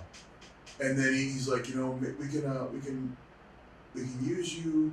Can you if you get to New York this Saturday? We'll use you on Shotgun Saturday night. We can put you in the Nation, because at the time the Nation, it was Clarence Mason and a bunch of guys in suits. Just a bunch of guys. Yes, and they were. What you don't know is they were Clarence Mason's fraternity buddies. Oh, really? Okay. So whatever major city that he would go to, he would call his local chapter up and say, hey, I need 5 guys. But the problem is none of those guys could wrestle. Right. So they just stood there. They stood there. Yeah. So here are these guys who are getting heat on all these baby faces, and baby faces can never get back at them because they're not trained. So they needed a bump guy. So Jim Cornette suggested me to be the bump guy. I'm fortunate he didn't get a hold of me before, because he wanted me. He was looking for me. You remember when they did a bunch of enhancement talent with names like T.L. Hopper, Pug, Freddie Joe Floyd? Yes. Yep. Initially, he wanted me to be part of that crew. Well, it was good you were in Puerto Rico. Yes, because that didn't work out well for me. No, for none of them. So then when I came home, it just worked out perfectly that they were going to do the debut of Shotgun Saturday Night that week, or was it 2 weeks anyway? But he was like, you know what? I'm going to have I forget the girl's name from WWF Travel call you, and we'll get you all sorted out and get you here. And I never asked how much I was getting paid. I didn't care. You knew nothing at this point. So did you know you were going to be offered a contract, or was this just a one-off? It was come in, let's see how you do kind of thing. And so, lo and behold, like 10 minutes later, WWF Travel called me. Boom, boom. And I looked at my girlfriend and I was like, honey, guess I need to go find a suit. So, for the second time, I invested in myself. And I went to the Goodwill, and I found a suit. You had a little Quincy Rustani in you. Yeah, I went and found the Goodwill and found a suit, and that was the suit that I wore. That's the suit I wore when I debuted on Shotgun Saturday Night. So then, they wanted Ahmed Johnson to slam me on a car. Pearl River Plunge, wasn't it? At first it was a slam. Oh, at first it was a slam. Just a slam. And then I was the one who gave the idea, well, why don't you give me your finish on the car? Oh, you came up with the idea. Okay. I'm trying to get over it. I was always told, if you have a moment, make it your biggest moment. You steal every scene. Well, if I know if I take this bump on top of a car, that's going to steal the scene. I know this. So I was like, well, you can finish on it now. Everyone's eyes lit up. Really? Really? Okay, let's get that cleared. When Vince heard that, it was like, oh, yeah, okay. So then we did the big bump, boom. It came off perfectly. And when I remember coming to the back, and Vince was like, yeah, that's what I like it. And so right there, I knew all I knew was I caught his attention. And that's all you want to do is catch his attention, pique his curiosity. And so they were like, okay, let's do it again next week. And I was like, okay. And then Shotgun Saturday Night moved from New York City and it went to Texas for a couple of times. They took me out to Texas and I'm like, okay, I'm traveling. Okay, this is cool. I'm still not doing house shows, just doing TVs, you know. And so finally they, about a month in or so, they were like, okay, we're gonna take you on the road. Okay, and take this act out on the road. And that's when I got to start getting a feeling. I was like, okay, this might happen. And then I remember it was right before WrestleMania 13. It was right before WrestleMania 13 that Bruce Pritchard brought me to the office and offered me a standard booking contract. So you were kind of appearance by appearance. I was, at that point? yeah, I was just a nightly, and it was pretty much, we'll decide tonight if we're going to book you next week, kind of thing. And then That must have been kind of stressful. it was because but you know, as an athlete and as someone who wants to be in that spotlight, you know that every chance you get, you got to knock it out of the park. There's no night off because you got it every time. Show it wasn't, you didn't get lucky and do it right, so you didn't get lucky. So I remember it was right before WrestleMania 13. I got extended the contract, and then they told me I was going on the South Africa tour right after Mania. So I was like, Oh, wow. whoa. Passport ready, baby. Yeah, I had the passport. You already had one, Yeah. okay. And so that's where I really, Gerald Briscoe took a liking to me over there because he saw me. That's where I really started working out, working in the ring. It was easy to work me over in South Africa. I don't know what I was. Like, Right. hidden. You work here, there's still the early days of Sheets. Yeah. They would write, okay, this D'Lo Brown is heavy matches. And we do want to note, not that I want to interrupt you, but Jerry Briscoe, the official captain of the Paul Bearer Holiday Headlocks Toy Drive. Continue. I love it. Oh, I love Jerry. He's so much fun. So I went over to South Africa. When I came back, I believe it was Gerald Briscoe's house show reports from me over there. That's when they put me on the road full time, and that's when I was a full-fledged member of the Nation. And then I don't know, it might have been 6 months later. Ron fired everybody else but me, and that's when the Nation. Yeah. That's when Really kicked off, yes. in my opinion. That's when it changed. That's Yeah. when it morphed into what it became. And that's when I knew right there. I was like, when they told me the plan was Ron was going to get rid of everybody but me, I was like, really? Cool. And that's when I knew. That's when I really knew because you're still holding on. And that's when I got a real contract, not a standard booking agreement. I got a real contract. Was it one of those 5-year deals? It was 3 years with an option. Oh, that's still pretty good. I'll take it. 6 figures? Because I know back then they didn't have the budget that they have now. I would say Bruce Pritchard yes. told us once he had his budget around that time period was less than Lesnar makes now. Yes, For the whole company. I want to say it was probably around $100,000. Yeah, a lot of the guys were getting. But then JR was really good with me because, he knew I came from Smoky Mountain. I was struggling, and so he goes, D'Lo, you'll notice a little extra in your envelope and your paychecks the next several weeks. I want you to get in a position where you're comfortable, where all you have to do is worry about wrestling. Working. Not worry about paying bills or do I have enough money to go on the road. He goes, I want to make sure all you're doing is getting better at your game. And that's when it just, I relaxed. Yeah, you do better, yeah. That's when I was like, okay. Because, I'll be going on the road, you're saving every nickel, it's still money, but still you got to pay tax on all that anyway. Sure, plus your road expenses Yeah, and so hotels. you're living Yeah. really, really, really cheap. Tight. So when JR did that to me, I was able to let my hair down and just relax. Good. I'm glad that he did that. Yeah, JR, another friend of the show, high quality individual in my opinion, but I do, like you almost did originally, you jumped the gun, you went out there, the guns are blazing with your stories, but I kind of gotta get the fishing hook out. Bring me back. But I do want to talk about January 4th, 1997, the night WWF, they had a stacked house show in Stockton, California, but they tried out this new series, almost the predecessor to when they'd expand Raw, about a month later to a 2-hour show, Shotgun Saturday Night. I have to say, for the 6 or so weeks that it was what it was when you debuted, what a hell of a show it was. It was unique. It really was raw. It was, you never knew what to expect. You were in a different nightclub every week. They were all in New York except for that night before the Royal Rumble, like you mentioned, they were in Texas. But what was your initial thought when you walked in to the Mirage nightclub in New York City. Did you have any idea what was even going to happen that night at that point? No, other than you needed a suit. I needed a suit, and no, because this wasn't an arena. I was expecting WWF to be an arena, and here I am in a smoke-filled bar. Smaller ring, right? Yeah. Oh yeah. It was. Might have been a 15-footer. I mean, it's tiny. Wow. Yeah. It's tiny to fit in that little 16-foot maybe. Tiny to fit in that little bowl. But it was.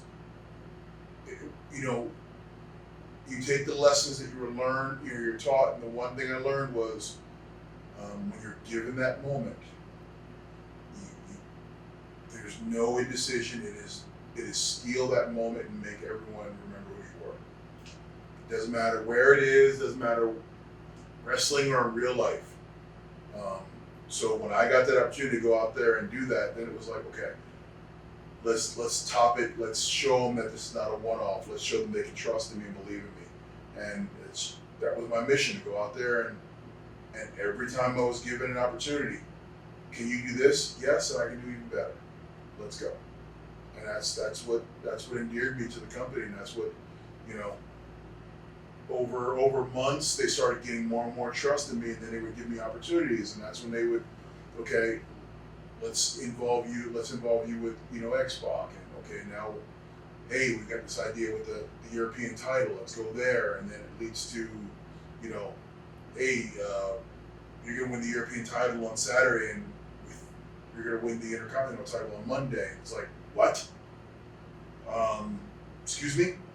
So the more and more they trusted you, the more and more they gave you. So I was very happy about that. So it proved to me that I've earned my way in. Well, unbelievable, fans. You want to talk about earning your way in? You have certainly earned your way into the Boston Wrestling MWF family even more with these great stories, these great talk shows we've producing, your contributions to the Paul Bearer Holiday Headlocks toy drive, which means a lot to me. But right now, we're going to take a brief time out, catch up on all the great stuff going on in the world of Boston wrestling and beyond. Stand by. Wrestling fans, the winter heats up with the return of the Berzerker John Nord. The WWE legend will be back for Wrestling Insider tapings, live episodes, watch-alongs, and cyber autograph signings beginning Sunday, February the 20th. Check out Boston Wrestling's exclusive print that the Berzerker will sign for you live on air. Get ready for 3 big days of the Berzerker John Nord. Head on over to bostonwrestling.com for complete information. Wrestling fans, we warned you this day would come. Unfortunately, we're running out of original episodes of Wrestling Insider's Party with Marty each and every Thursday night at 10 p.m., but we're starting up that Indiegogo. You can help the cause. You can help Marty's show continue each and every week. Nobody does it like Marty. We had an incredible time with him at our 20th anniversary bash, November 13th at Memorial Hall here in Melrose. We want to have the good times keep on rolling, but we can't do it without you. Look for the Indiegogo link in the comment section below or across our website and social media platforms. We have some great perks, great rewards where you can even meet Marty himself. There's nothing like it. Since July of 2020, every week we've brought you the show. We need your help to keep on going. We tell you, without wrestling fans, there is no professional wrestling, and there's no better time to help the cause now. Let's keep Marty rocking each and every Thursday night. Wrestling fans around the corner, around the world, I'm Dan Marotti. And I'm Mr. USA WWE Hall of Famer Tony Atlas. The road to WrestleMania has begun. Wrestling fans are looking to add to their man caves. You got to see what we have in the eBay store. Check it out. Here's your chance to own a piece of history from the 2020 WWE Draft. On the second night, October the 12th, The Fiend, Bray Wyatt, and Alexa Bliss unleashed hell on Andrade and Zelina Vega. This limited edition 11x14 collector's poster is number 26 of only 50 made, personally signed by both The Fiend and Alexa Bliss, direct from friends at WWE. Comes with certificate of authenticity hologram on the poster itself, suitable for framing. You'll also receive a bonus autographed mystery photo and an on-air shout-out as our thanks to you. Get this ultra-rare autographed Fiend and Alexa Bliss poster now. Wrestling fans, welcome back to Wrestling Insiders. Dan and D'Lo here talking more about the World Wrestling Federation, now WWE, in 1997 when this fine gentleman went to the Salvation Army to get his high-quality suit to debut on the debut episode of the new series Shotgun Saturday Night. Again, You said you didn't know what to expect showing up at the Mirage nightclub. You had people literally inches from you. It was not the WWF experience you had when you were enhancement talent in an arena with barricades and security guards and so on and so forth. That night, Ahmed Johnson defeated Crush of the Nation of Domination via disqualification, thanks to a little assistance from a certain individual. Did they reference you by name? I don't even remember. No, I was just bow tie guy for several months. Rick, you said bow tie guy, really? Bow tie guy, because I wore the bow tie, and that's how, that's how I was able to be told before I was a bow tie guy. That's it. Did they wait until they gave you a contract to start calling you D-Lo on yes. TV? I was, wrestler B. I could have been anybody. You were just kind of that guy. Yeah, I was that guy. It wasn't until I wrestled that I got my name. Now with Clarence Mason, was he involved in that show that night or no? Yes, was he? Yeah, he had to be there that night. Yes. Now, didn't he have a background in the legal world? He's a legit lawyer. He's still a lawyer right now in Delray Beach, Florida. Really? Yes. How did he get involved in wrestling? Any idea? Just a wrestling fan. Yeah. Who, I think as the story goes, he met Vince McMahon in an elevator or something, and just started talking to him, and there it was. I believe that's how it started. Did you ever hear how Oscar of Men on a Mission got his job? No. Do you know who I mean? Yes. He, you remember how hot Andrew Dice Clay was in the late 80s. He was selling out comedy shows at football stadiums. Well, anyway, Oscar was opening for Dice all around the country. Okay. And it just happened to be in Sin City in early 1993. Okay. Vince McMahon, Macho, Mr. Perfect, they were all in town for some kind of a press conference because that's where WrestleMania 9 was down the street at Caesar's Palace. Yeah. And Oscar was playing some kind of, casino game. And he saw them come in, and he would have no knowledge that they'd be there. And he said, you know what? I'm going to shoot my shot.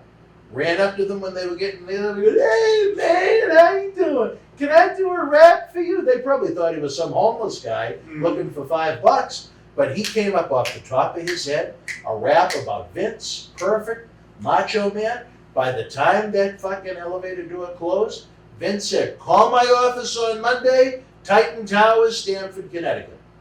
And he called up on Monday, and this man with no background in the industry whatsoever, they were so blown away that he could come up with material like that off the top of his head like that, off the cuff, that they offered him a deal. They said they weren't even 100% sure what they wanted to do with him, but they knew they wanted him. And then they wound up bringing in Mo and Mabel from Memphis, where they were, I think they were the Harlem Knights in Memphis. Yeah. And then they became that trio for a couple of years. But very interesting story about he just kind of wandered into, almost like with Clarence Mason, wandered into wrestling as someone that had no background, no athletic ability whatsoever. But for 3 years, he was on the road with the biggest company in our sport. It just shows you that anything can happen in this crazy industry of ours. It's possible. Shoot your shot. You never know. You never know. Well, that's what we tried to tell him. But anyway, he shot too many shots.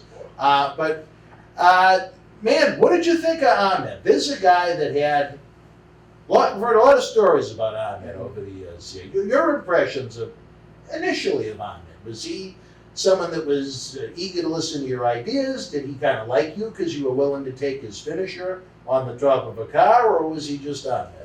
He was just Ahmed. And what a shame, because again, if you look at him, there's a guy, you make the action figure of the 8x10, he's the kick-ass guy that if you take aside his real-life personality, coulda, shoulda been one of the guys. He had all the tools to be something special. Yeah. And I'll leave it at that.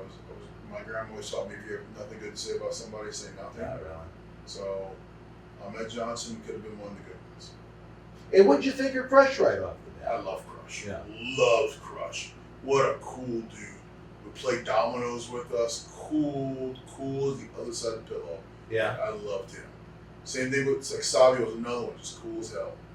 How long did it take for you to get ingrained into this whole Nation of Domination thing? I don't think Ron Simmons, I think he was working the house show out in California that night. I don't remember him being at the Mirage. I don't remember him being. Was he there? They all So blend yeah, they together. do blend in. But I think because that shotgun show really was limited, where they were trying to run and get as many people into the house shows as possible. You remember the Headbangers? They turned them into the Sisters of Love, Yeah. managed by Bruce Pritchard, his brother Love. And Yeah. they came up with some unique stuff to try and fill that hour sometimes without taking too many top guys off of the road. Yeah, yeah. So I don't think Simmons was I around might at have been that there, point. but I know Ron was quick to take me under his wing. And he just, I don't want to say use the word protected, but he would invest a lot of time in me, a lot of effort in me to make sure I was learning and I was progressing.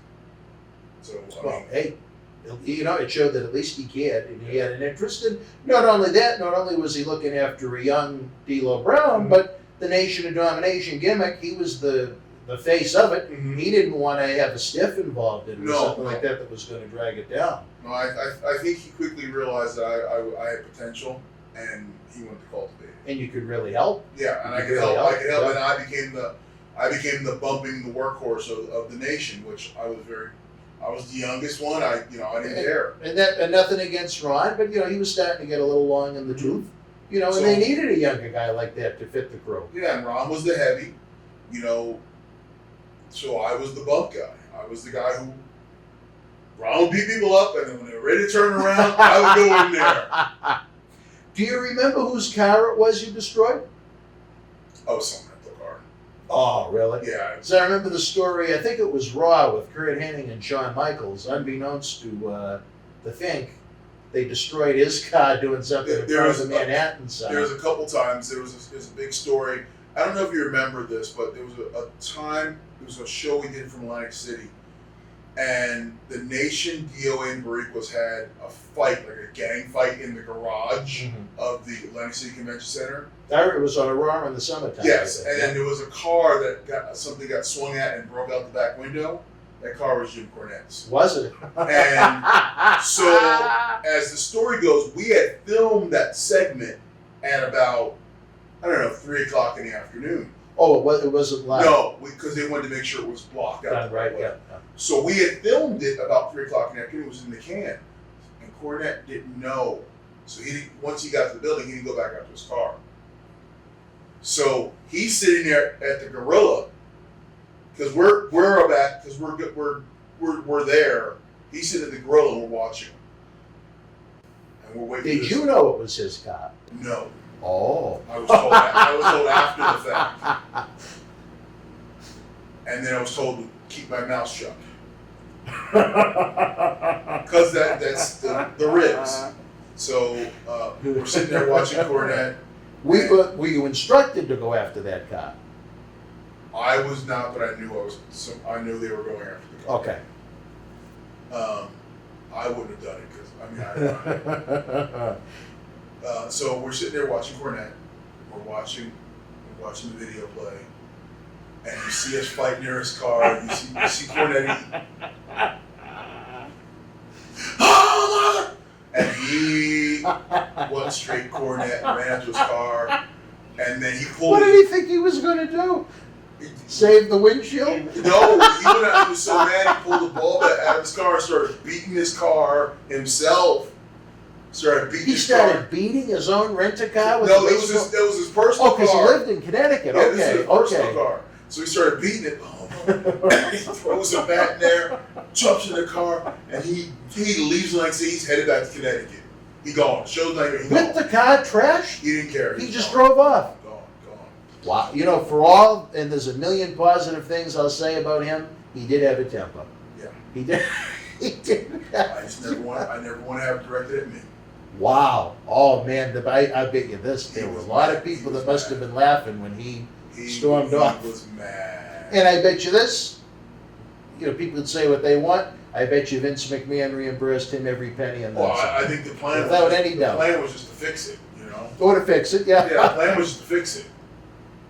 And you did, as we circle back to when you debuted, you mentioned being bow tie guy and WWF trying to fill bodies on this new Shotgun series. You really were, for a while, Mr. Shotgun Saturday Night. You were on every week, I was on every involved week. in some kind of shenanigans going on. Every week I was there. It was way of getting the nation represented without. Yep. You know, Taking too many guys away from the house shows. Mm-hmm. Did you take any pride in that they felt you were trustworthy enough to put on this new series they were trying to establish as something important? I took pride every time they invited me back the next week. So I was very happy, and the fact that they were giving trust to this relatively unknown. But then, you know, guys like Jim Cornett and Jim Ross knew my work from Smoky Mountain, so it's easy for them to vouch for me, you know. Yeah, and the thing about Shotgun is that it was always fresh, as we had noted in some of the previous episodes. You know, for the Monday Night Raw tapings, depending upon the era, they were taping either 3 or 4 episodes a week. Yeah. Same thing for Superstars. Same things for, I think Challenge was done by that point. But, you know, those were long nights of TV tapings. With Shotgun, it was an hour and that was it. An hour live every hour live, and it was 11:30, I think. It was late night, It was late night, yeah. I think in Boston we got it really late. I think we got it at like 1 in the morning or something I can't like remember. that. I think it was like 11:30 at night we would film that. You tape it live at 11:30. Yes. But in some markets maybe had whenever it they later than distributed others. it, whatever. But I remember us taping it. We would tape live at like 11 or 11:30 at night. And what about some of the other Nation members at that point? You mentioned Ron, you mentioned Crush, PG-13. You probably got to, we didn't even mention them in the Smoky Mountain days. Did you know them from down there? I'd known them from, I'd gone down to Memphis a couple times and watched them. Oh, okay. So I knew of them extremely well, yeah.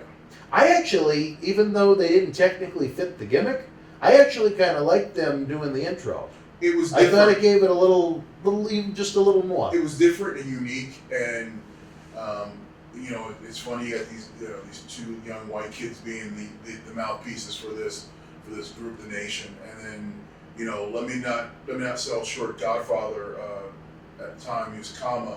Yep. He welcomed me into the Nation. You know, both arms open. You know, it was just, come on in, man. Let's do this. And it was like, man, this is so cool. And to this day, he's still a lifelong friend. Like the entire Nation, I could call right now, and we'll just talk like it was yesterday. What did you think of the first time you met Ron? Because I'm pretty sure he wasn't there that first week. What was it like? Your first impressions of a badass man? I was in awe of Ron because I grew up wanting to be Ron. Like, really? I was in Baltimore when he won the WCW World Title. Really? Yeah. So wow. I was in awe of Ron, and then to be next to him, and you know the saying goes, "Be careful when you meet your heroes because they're going to disappoint you." Ron could never disappoint me. Like when he was greater than I imagined. Like the coolest dude ever. And really? Yeah. Like and when he takes you in, you're just like family. And I always say that if you had a dictionary, and in the dictionary the word man was right there, there's a picture of Ron Simmons, because that's what a man should look like. Love Ron. Since the first time we had him with us until present day, where he helped out this year with the most recent holiday headlocks. Just a great individual, willing to give back, willing to tell it like it is. And you know, sometimes you need to hear that in life, and I respect that an awful lot from certain folks. But right now you want to hear it as it is. We're going to take a brief time out. When we come back, we're going to wrap up the show with the guy, the man, the one, the only. Get down with the Brown, D-Lo Brown. Stand by. Cheer. Why, hello. I would ask what was on your mind, but I already know. You want to know what has got my beard looking oh so majestic. And I'll tell you, it's sexy as hell beard care. Coconut oil, vitamin E oil, almond oil, both sweet and bitter, shea butter, it's all natural. Yes, JTG has actually come out with a high quality product. So support your boy by going to sahbeardcare.com and take one step closer to becoming sexy as hell. Cheer. Ooh, cheer. You know? Wrestling fans around the corner, around the world, I'm Dan Marotti. MJ in the house. future WWE Hall of Famer, mind you. Let me tell you this. I'm not in there yet? No, not yet. Oh, okay. But you will be. Yeah, I will. You know Sean wants to be the first three-timer. Three-timer, yeah. yes. There you go. Let me tell you, you enjoy the in-studio shoot interviews 4 times a week. It isn't cheap to put these productions together, folks. We need your help. No, because they got to pay me. Coronavirus has killed the nightlife in a lot of ways. We are night owls, Marty and I, but that's a different story for a different time. One way you can help is to check out the great merchandise we have in the Boston Wrestling eBay store. It is perfect for any wrestling man cave or any collection. That's right. Check it out. Support Wrestling Insiders and keep wrestling legends working on eBay. Get this WWE NXT TakeOver War Games 2020 11x14 limited edition autograph poster signed by everyone on the event, number 23 of only 100 made. Includes signatures from the Undisputed Era, Johnny Gargano, Damian Priest, Tommaso Ciampa, Timothy Thatcher, Io Shirai, Tony Storm, Rhea Ripley, Dexter, Loomis, and more. Comes with authentication hologram on the back of the poster.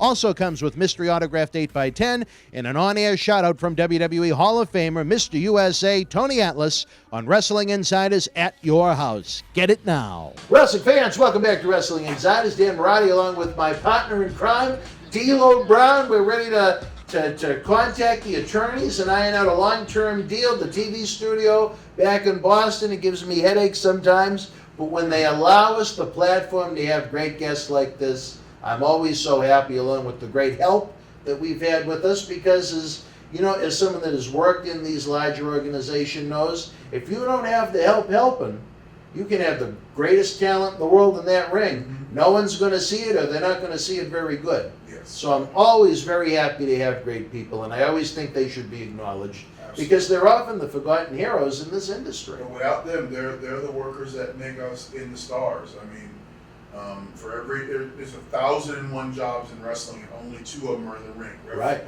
Referee and wrestler. There's still 998 other jobs out there in wrestling, and without them, a wrestling show never gets off the ground. So yeah, they're the forgotten heroes and the unsung heroes, but they deserve a ton of credit.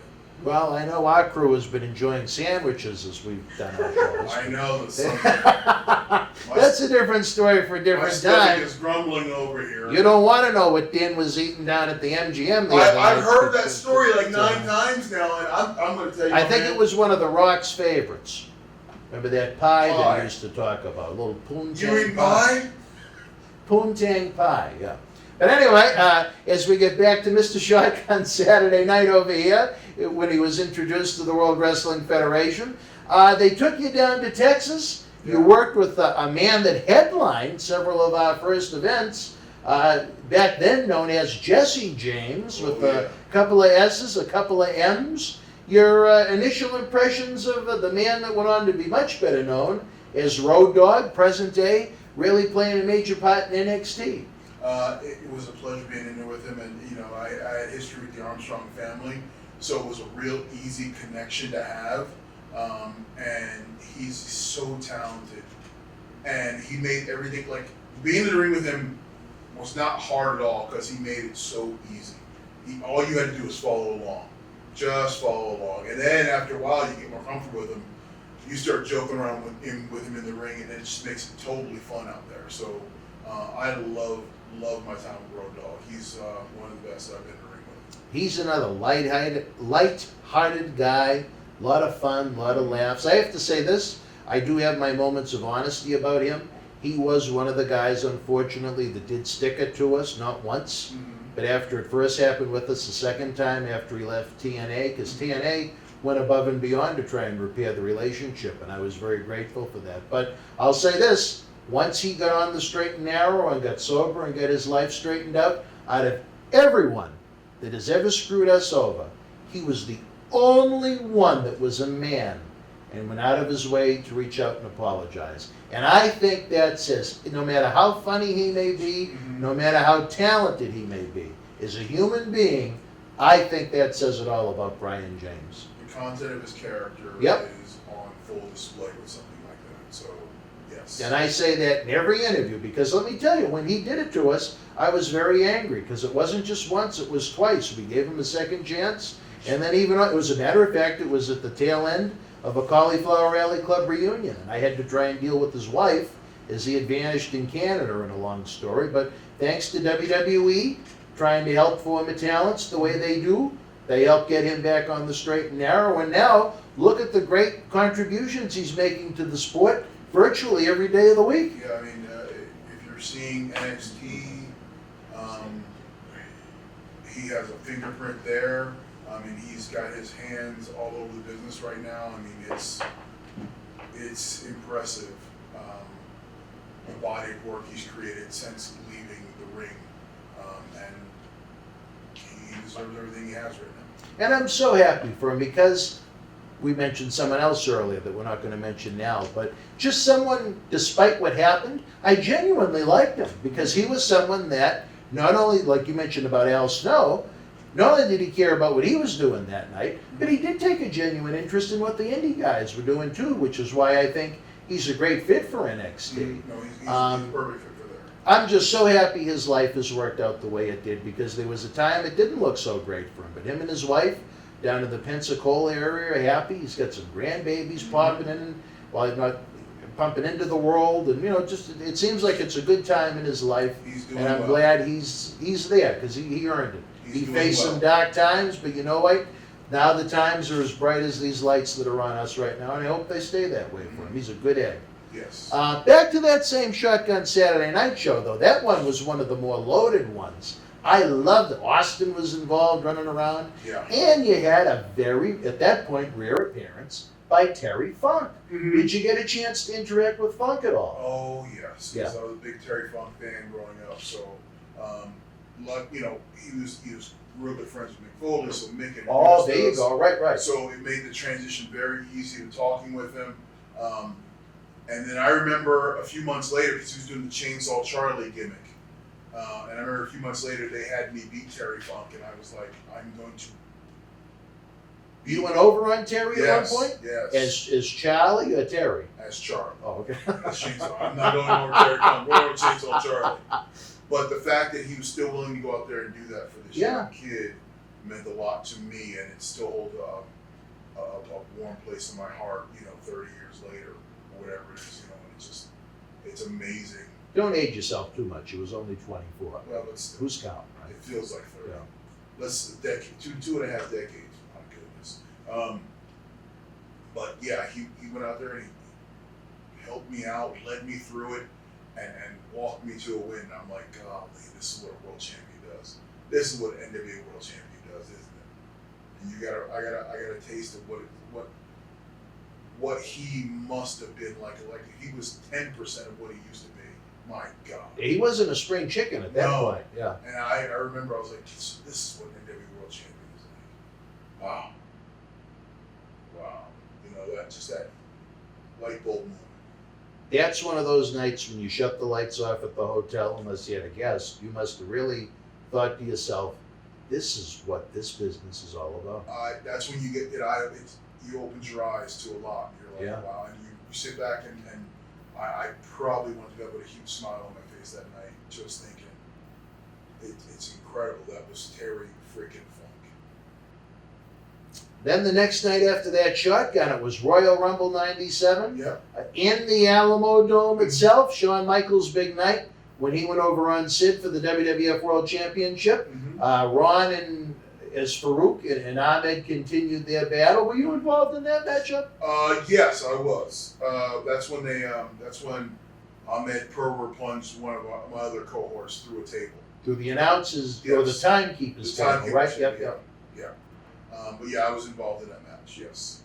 And any memories of being in that? Certainly, by far, must have been the biggest crowd. I remember walking out of the Alamo Dome, and I'd been in some big buildings up to that point, but I'd never been in a crowd that big.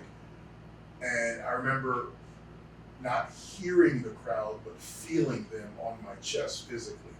Like it was like waves of motion coming at me, and like the boos were all over you, and I was like, whoa, and all my breath went away. I was like, okay, let's go to work. You take that second to appreciate where you are, and then it's okay. Let's go do work. You have to. You can't get distracted. No, if you get caught up, then You're not done. you're not the one that needs to be there. But I remember feeling it all over my body. That's cool. And I never experienced anything like that. And it was like there was no air in the building. It must have been hot because Texas or whatever. Oh yeah. Just it was thick. It was thick, but yeah, I just remember being out there. Just okay, this is what I got to do. Okay, let's go do it. And I was very happy I didn't have to take the plunge to the table. Were you holding out hope that maybe they had a Rumble spot for you? I knew I wasn't ready for the Rumble. I was nowhere. I'm still bow tie guy at that point. They're not going to go, let's end. Well, if they didn't have a name for you, that would have been tough. Participant number 25, bow tie guy. I don't think it would work. Well, Cactus got a few payoffs on that. Isn't that the one we came out 3 times? Yeah. Yes. Yes. He did well for himself. He did okay. But then next weekend, back on the road in the world of Shotgun Saturday Night, there was a matinee event at the world's most famous arena, Madison Square Garden, where Savio Vega turned on his partner Ahmed Johnson in a losing effort to Farouk and Crush, leading to a Shotgun Saturday Night in New York City once again. Your thoughts on the New Look Nation? Our buddy Savio Vega joined the crew. Your memories of Savio as you first came into the company? Savio was a cool dude, and he was one of those guys. Was another one who was quick to give information that you needed, and he knew me. He remembered me from my time in Puerto Rico because he was IWA and I was IWA was but he wasn't Carlos Colon at that point. He had his own little deal, but he remembered seeing me on TV down there. So it was easy to transition, and it was fun to be around this collection of talent because it was just, let me learn from these guys. Let me learn. So it was quite nice. Did you think it was a good complimentary piece to the nation, where you had one black guy, one big white guy, and now a Puerto Rican guy? I think we were like the Rainbow Coalition. No one could say you were a racist group because we were everybody. We were just a group that was mad at everybody for not giving us what we thought we deserved. I mean, that's what it really was. So you couldn't say we were racist. We had 2 white guys wrapping us in. Yeah, right. You know, so a black lawyer. You got Ron Black. You got Crush, who looks like he's right out of prison, and Savio, and then me. So we had kind of everything covered. So it was nice.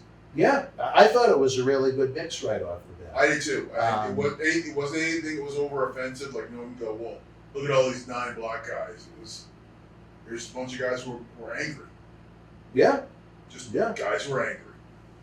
And you know what? That was the time when that kind of anger and intensity was really pushed and sold, and I think it's missing right about now. I wish wrestling had a little bit more anger and intensity, but that's a different story for different wrestling times. Is about anger and intensity. Right, and I think it's missing a lot of the times when this.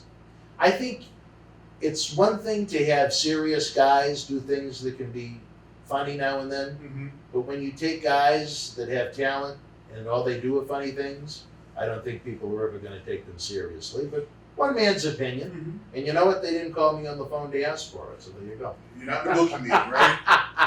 What about February 8th, another infamous Shotgun Saturday Night? This one at Penn Station, right underneath Madison Square Garden. That was a crazy ambiance.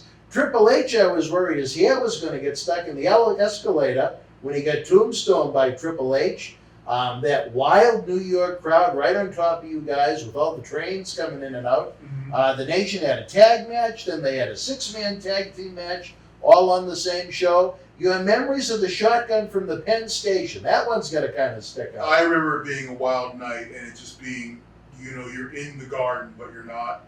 But you're right, it was like Garden Light. Yeah, but it was still cool to be there. I have vague memories of that because it's just I remember anytime you're in New York and you're at the Garden or what's the other room, the original room for Raw, the Manhattan Center. When you're in buildings like that, those are special places. So they lock into you. It's like I remember being there, but it was the Garden, but no. You had Crush and Farouk go over the Godwins, and then they added Savio and Aldo to make it a 6-man later on to fill time, so they didn't, again, have to take too many guys off the road. But any memories of those three guys real quick? The Godwins and Aldo Montoya? Oh, the Godwins, let me tell you this. Phineas and Henry are just, Phineas, I don't know if anybody knows, he's a world-class chef now. Yes, I've heard about He's that. a world-class chef at the moment. And Henry still owns a hog farm down, I think, Knoxville. He's living the gimmick. Yeah, the gimmick was him.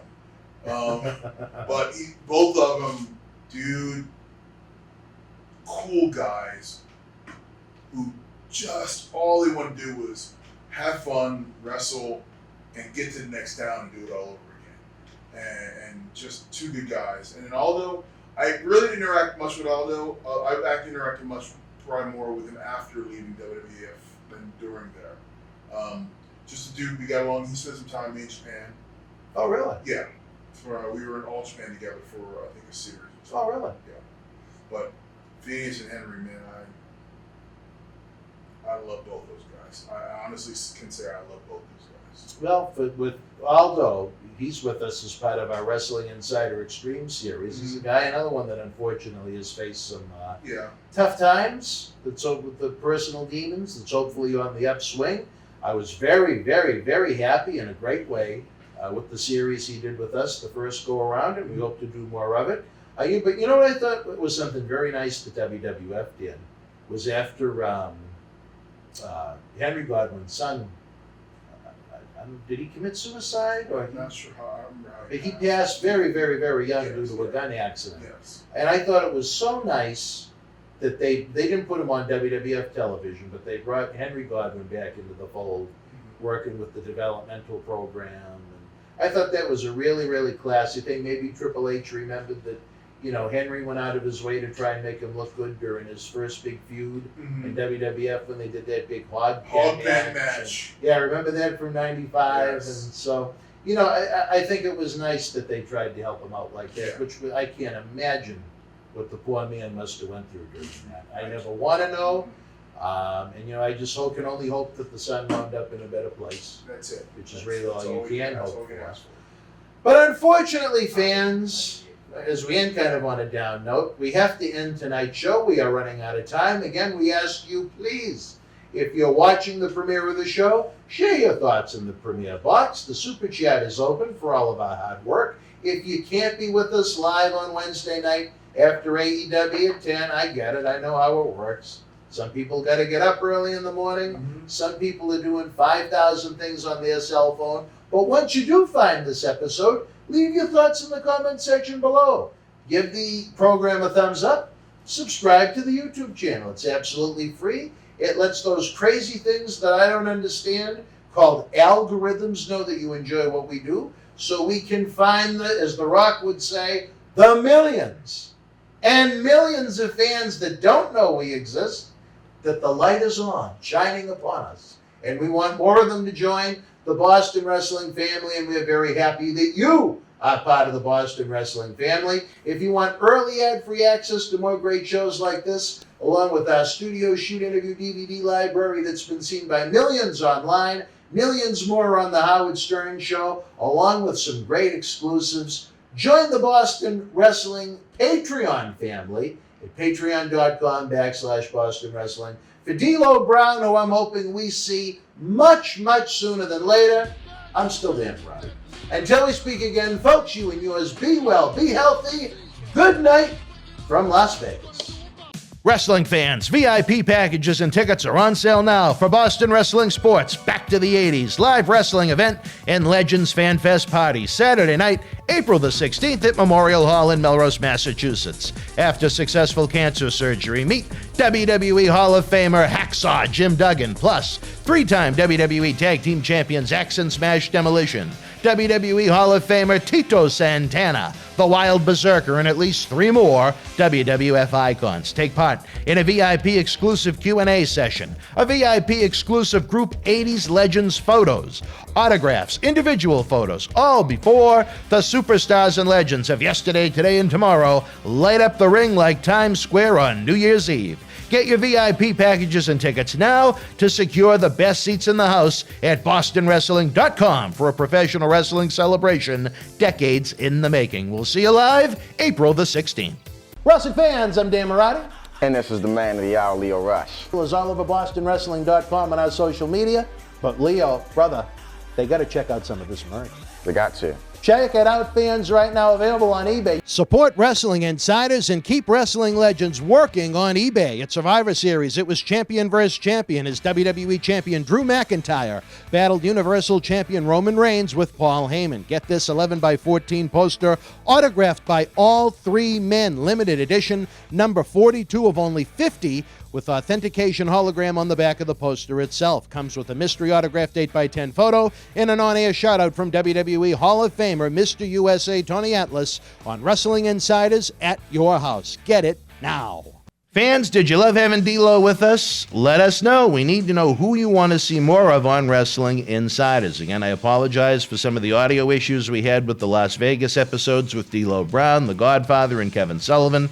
We had a supposed self-proclaimed professional ruin the audio from the shoots before he lit thousands of dollars on fire, ruining our annual pallbearer holiday headlocks toy drive. If you're enjoying tonight's Wrestling Insiders Week in Review, fans, again, we ask whether you have $1 million in that bank account to spare or none, just simply help the cause by liking, sharing, and subscribing what we're doing.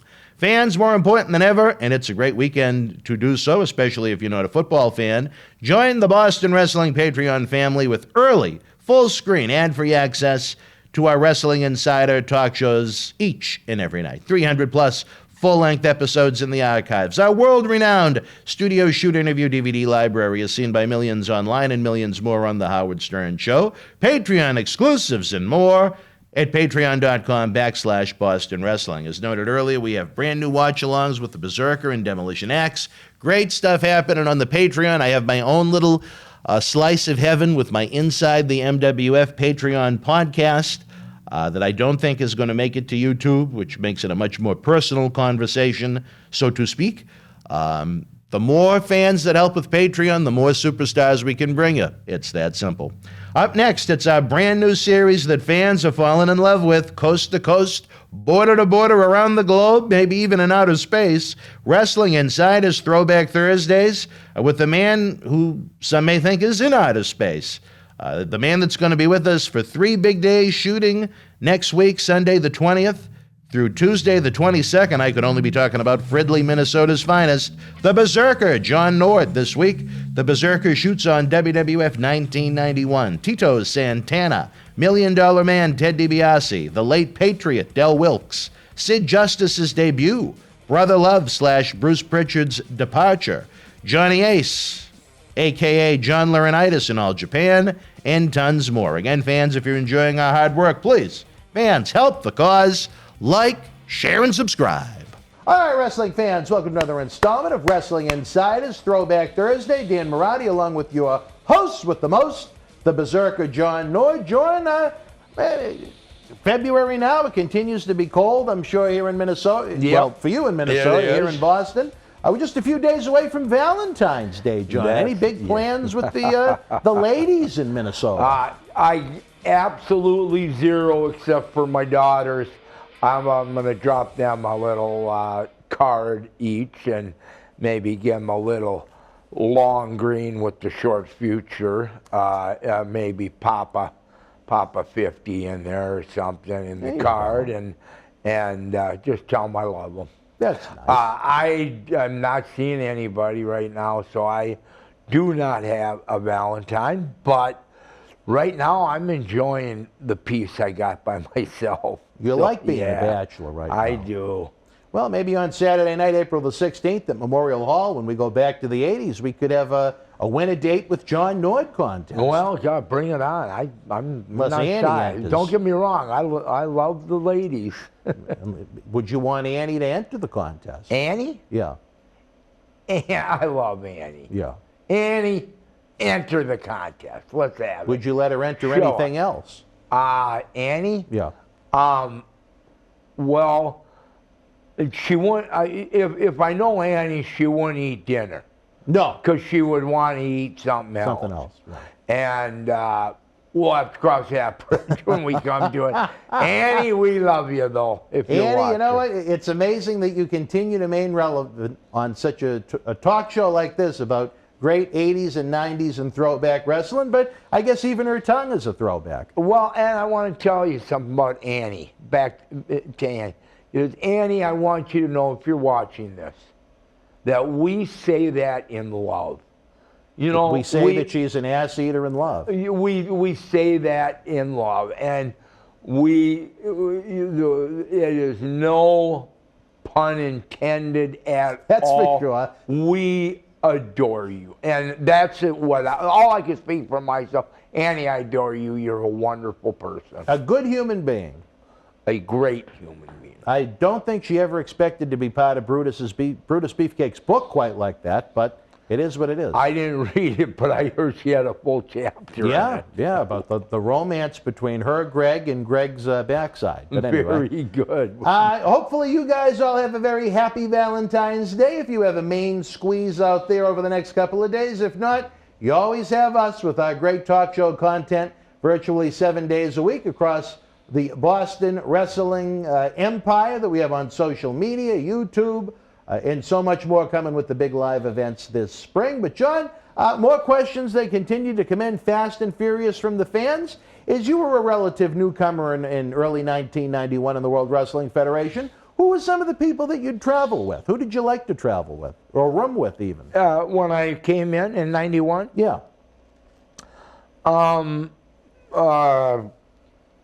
Well, there, without question, there only was. Every night it was Kurt Hennig, Barry Darsow, Wayne Bloom when they got hired, Mike Hagstrand, Hawk, and those were the guys. Only them guys. I didn't really like to travel with anybody else. Sometimes you had to. I did a little bit with The Undertaker and Paul Bearer, but mainly Mike, Hawk, and Kurt, Wayne, Darsow. And what about Fuji? No? Fuji, you know, not so much, just because Fuji didn't have that total, he was older, and we were young, and we had so much unbelievable energy, and we would be laughing so hard, and it was just incredible how hard we would laugh. And Fuji just couldn't keep up with that. So it was just a natural thing. He ruled with somebody else. That makes sense. And a question, I don't know how it didn't come up sooner. I told you before, I was a big fan of your pile driver. But where did the finish come up from where you'd take the guy, the enhancement talent job or whatever you want to call him, and just throw him over the top rope for a count-out victory as opposed to a pinfall? Was that something? It came from the office of the WWF. It came from Vince McMahon, Pat Patterson, and somebody else in the office. I know there was 3 of them.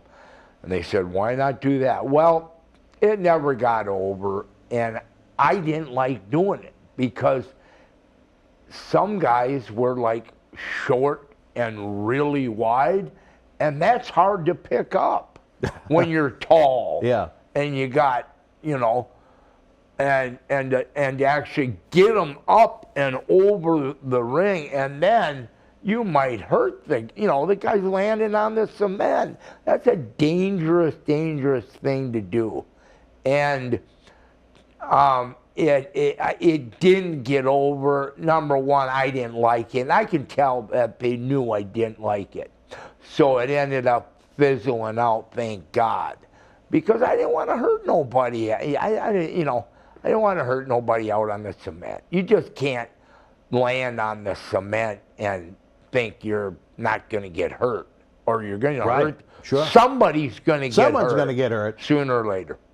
Let me ask you about this one. A man you worked with a bit overseas, here in the United States on the house show Loop. Longtime WWF veteran, before he was repackaged into El Matador, Tito Santana. Tito. Yeah, Tito. Arriba! Arriba! Every time. Nasty boys would give him such a hard time because, you know, they wanted him to yell, Arriba! You know, and it was just kind of a little bit corny. And I could tell Tito didn't like it. Tito, a great guy, super gentleman. He's got his kids. Got just a wonderful, loving family.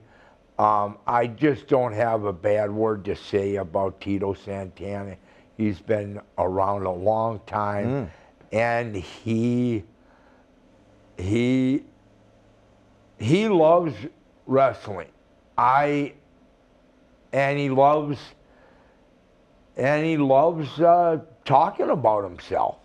That don't make him a bad guy, though. Now that's Tito. Now there's a guy there that can talk about himself, and he loves talking about himself, and you don't hate him for it. And then there's other guys that do it, like Ted DiBiase, and you just want to kill him. Like, really, Ted? That's all you're doing is talking about yourself, and you don't realize it? Why is it that you didn't mind Tito's talking, but Ted's bothered you so much? I don't know. That's what I'm saying. It's just the personality conflict? It's something that none of us know. It just happens. Ted was just such I tell you who really had a hard time with DiBiase was Curt Hennig. Oh, really? Yeah, Curt was just livid. He did not want to be around him. He did not want to, you know, when he had to work with him or he had to be good to him, he would be.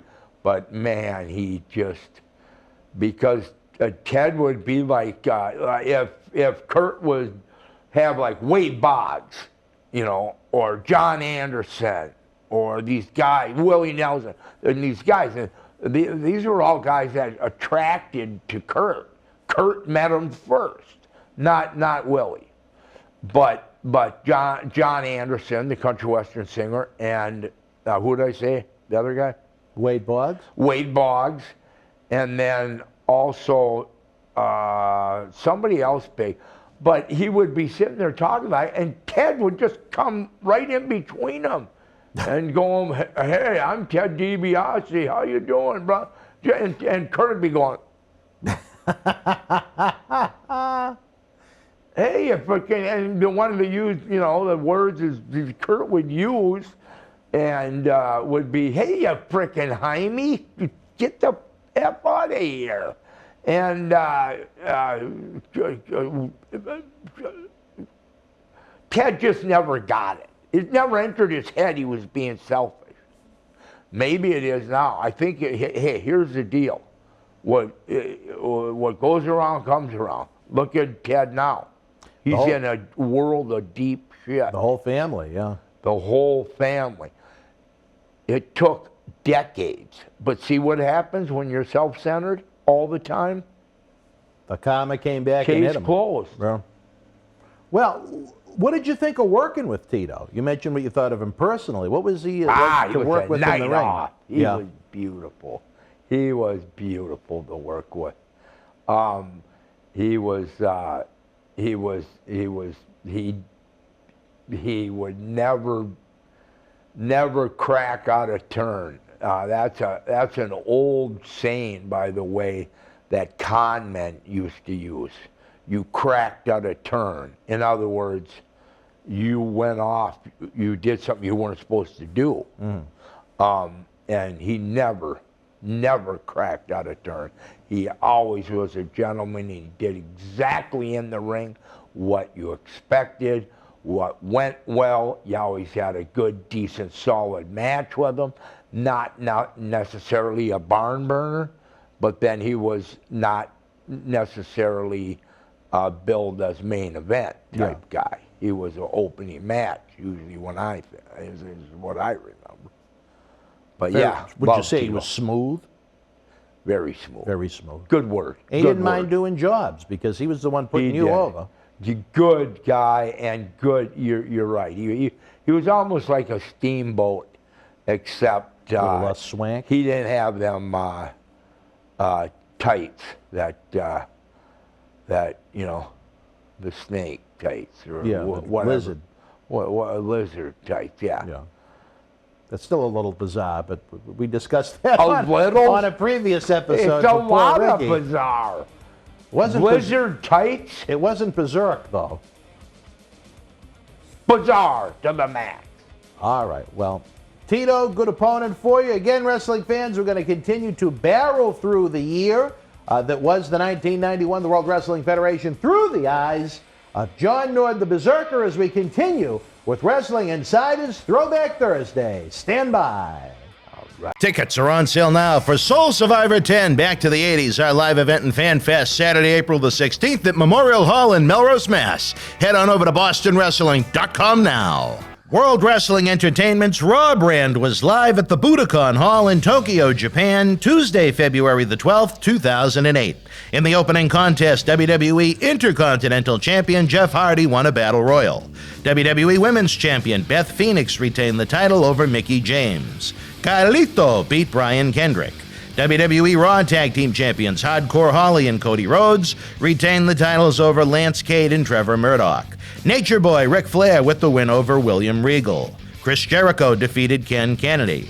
WWE World Champion Randy Orton retained the title over WWE Intercontinental Champion Jeff Hardy, and in a street fight, Triple H victorious over Umaga. If you were in Tokyo live, share your memories in the comment section below. Keep Wrestling Legends working in our eBay store and on our renowned Patreon streaming service so we can bring you more interactive superstar shoot interviews to relive the good old days of professional wrestling. Check it out. Wrestling fans, I'm Dan Marotti. And this is the man of the hour, Leo Rush. It was all over BostonWrestling.com and our social media. But Leo, brother, they got to check out some of this merch.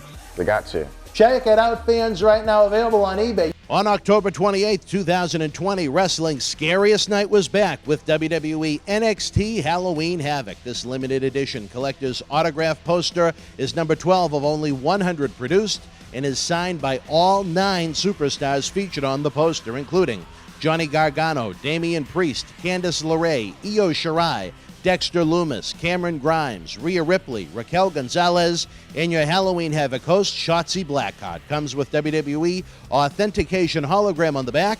You'll also receive an on-air thank you from WWE Hall of Famer Mr. USA Tony Atlas and a bonus mystery autograph photo. Help keep wrestling legends working. Get this awesome collectible now. All right, wrestling fans, welcome back to Wrestling Insider. Welcome. Throwback Thursday. Dan Marotti throwing it back to the Berzerker John Nord as we're talking great 1991 World Wrestling Federation. John, in the time period we're talking right now, you've been around the company probably 4 or 5 months, primarily in, the undercard opening contest, trying to build the Viking and the Berzerker up through squash matches on television and enhancement wins over the Titos and the Tugboats and Jim Powers and so on. What were the paydays like at that point? Obviously, on the undercard, you're not going to be getting the big money that you'd wind up getting later on with the Undertakers and people like that you'd work. Right. The paydays? Yeah. What? You mean on the undercards? Yeah. Undercards, I would say, you would get, if you worked, the 4 shots on a weekend, and those were real common, 2 on Saturday, 2 on Sunday, and you got lucky enough to be maybe an Easter Sunday special, and you were an undercard. You could have made, on the undercard, maybe $700 a show. Oh, so okay. you have $2,800. Now, just for the weekend. If you were, for the weekend. So that's good. That's a good weekend. But you had to work your ass off. You had to have good matches. See, that's what a lot of guys forget. Is what was on my mind It wasn't the money. It wasn't my gimmick. It wasn't me going over. It wasn't me winning or losing. I wanted to have a good match. It was important to me. I wanted to hustle. I wanted to stay moving. I didn't want to lay there in a headlock. I wanted to have a good match. And that's what I was taught in camp. So that stayed with me, and that stayed with Curt Hennig. It stayed with Barry Darsow, because that's what we wanted. And maybe that hurt you in the long run, as far as getting pushed, because you didn't go in the office and bang on the door and go, listen, I want to start getting pushed. I want the belt. I think I deserve it. I've been doing that. None of that entered my mind to do that. I just didn't care about the belts or championships. You know, it's like the only belts I cared about was grain belt beer, and the only title I cared about was the one to my cars. I think one misconception with the fans is how much actually came out of your wallet to survive when you were on the road. You're talking about outside of the airplane ticket from the Nord residence to the first shot on the beginning of the tour, you'd be responsible for your own hotel room, food, rent a car, gyms. I mean, I imagine those expenses would add up in a hurry. Well, here's what I had. I cut a deal with my wife. I didn't, back then, now, listen, I didn't bring a credit card. I didn't bring any cards, because I know I would start slapping too much on it. I did not bring any cards. So, which most people know, you could get a $200 draw every town. So I lived on $200 a day. So that basically came out to about 50 grand a year cash. And that's what I lived on. I couldn't rent a car because I think you needed a credit card, but even back then, at one point, all you needed was a license and cash to rent a car, if you go back far enough. But, so really the only thing I could maybe not do is rent a car, but other guys would, you know, rent it, and I just jump in with them, and with Wayne, Barry, Curt, Mike, Rude, or Hennig. Anyways, and but at $200 a day, and then there's $400 on a double shot, and $400. So I always had cash on me. And would you split rooms, or did you get your own? Yeah, we would split, but you know, it got so bad sometimes we'd be out drinking, and we would get back so late, you wouldn't like even 5, 6 in the morning, and we wouldn't even use our room. And it started happening like 2 days a week. And you're paying, you know, $80 for a room back then. And I remember we'd go in there and just mess up the covers just so we felt better. You know, and that's a true story. And anyways, so yeah, $200 a day was a good system. Yeah, as long as you could manage it, and as long as, I know there were times a few years later, in you know, 95, 96, when the business was really dead, sometimes they'd be barely making the draw, and their checks would wind up being nothing. Well, and I figured it, though, the opposite way back when I was there. It was, I figured, hey, if I take a draw, hey, they can't give me a check for $700 or something stupid, because I'm taking the draw money and it's knocking it down to that. But that ain't how it was. No.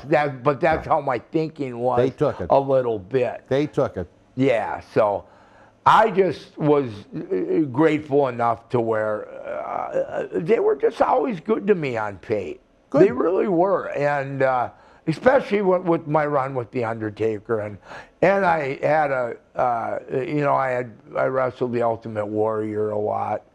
And I got some good paydays out of that. Well, we're going to leapfrog there as the time of the Berzerker John Nord reaches 1992. As we continue through 91, month of May kicks off. You're on another one of those big overseas tours. It's the Berzerker and Hacksaw Jim Duggan going toe-to-toe, at least in the World Wrestling Federation for the very first time. Your memories of Jim Duggan in that era? Hacker. Old Hacker.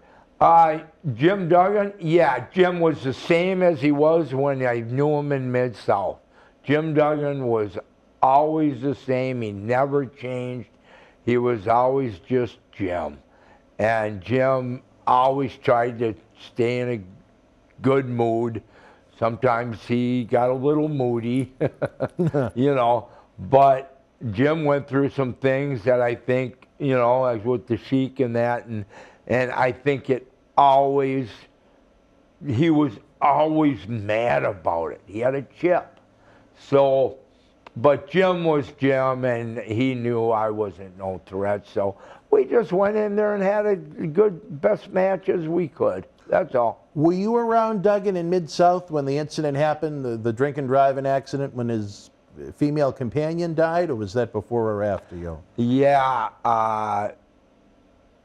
that happened, I think that happened in '84, and I was there in '85. Okay. But I know that the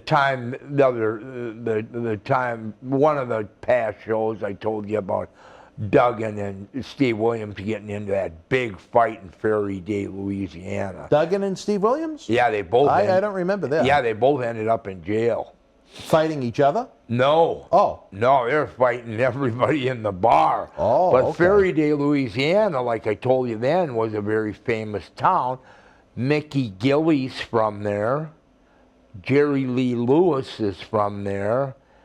And Jimmy Swaggart's from there. Oh, okay. All from Fairy Day. Really? So it's a very famous little town.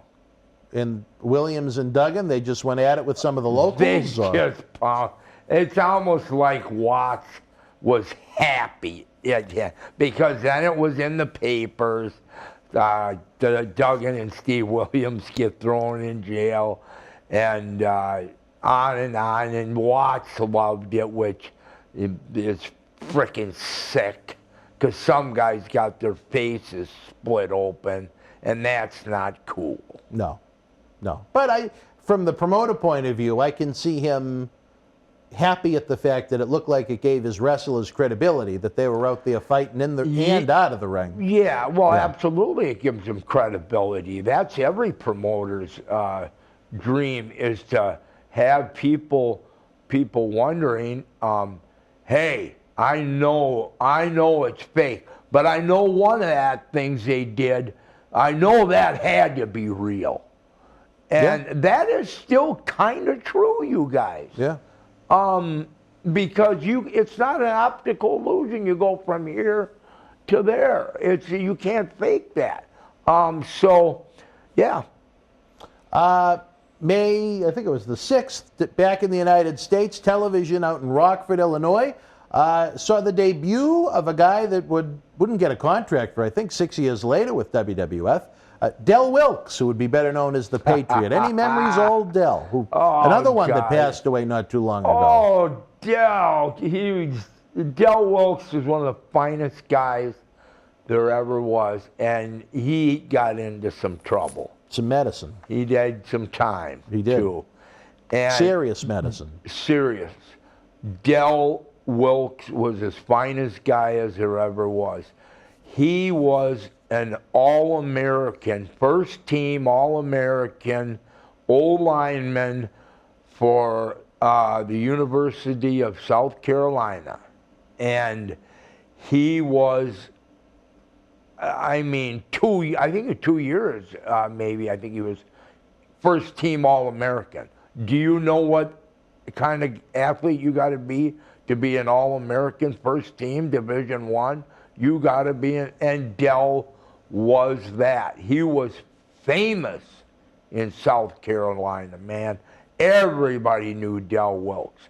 I knew him in the Patriot in Japan, and Japan liked him. He didn't get a huge push or nothing, but he was a mid-card. And He back here, oh God, I used to make him laugh. And one time we were downtown New Orleans, and it was like 2 in the morning, and we're trying to find a hotel room, and we can't find one. And he never said, he goes, John, I'll never forget, you walked up to the hotel door and turned around without going in, came back in the rent-a-car and said, it smells like death in there. Let's get out of here. And he says, I just never forgot it. So God bless you, Del. Well, too bad he's not here with us. In my limited interactions with him, he seemed like a pretty nice guy. He's better than a pretty nice guy. Better than a pretty nice guy. Great Okay. guy. Well, that's why we ask you. You knew the man very well, as opposed to me, who, you know, like I said, just a few limited interactions I over want the to tell years, you, he's a great guy. Great guy. All and right, he's a fun guy to talk to. We'll give it the official Nord stamp of approval. Oh, man, yeah. And then, of course, he got into selling cars. Yeah? And you guys had that in common, too, yeah. Yeah, I called him out of nowhere once, and I said, yeah, you sold me a car, and it's making noises. What are you doing selling me a piece of shit? I ought to come over there and slap you. And Del's going, who is this? What do you mean? I said, Del, this is Nord. John Nord? I said, yeah. He goes, how you been, brother? You know.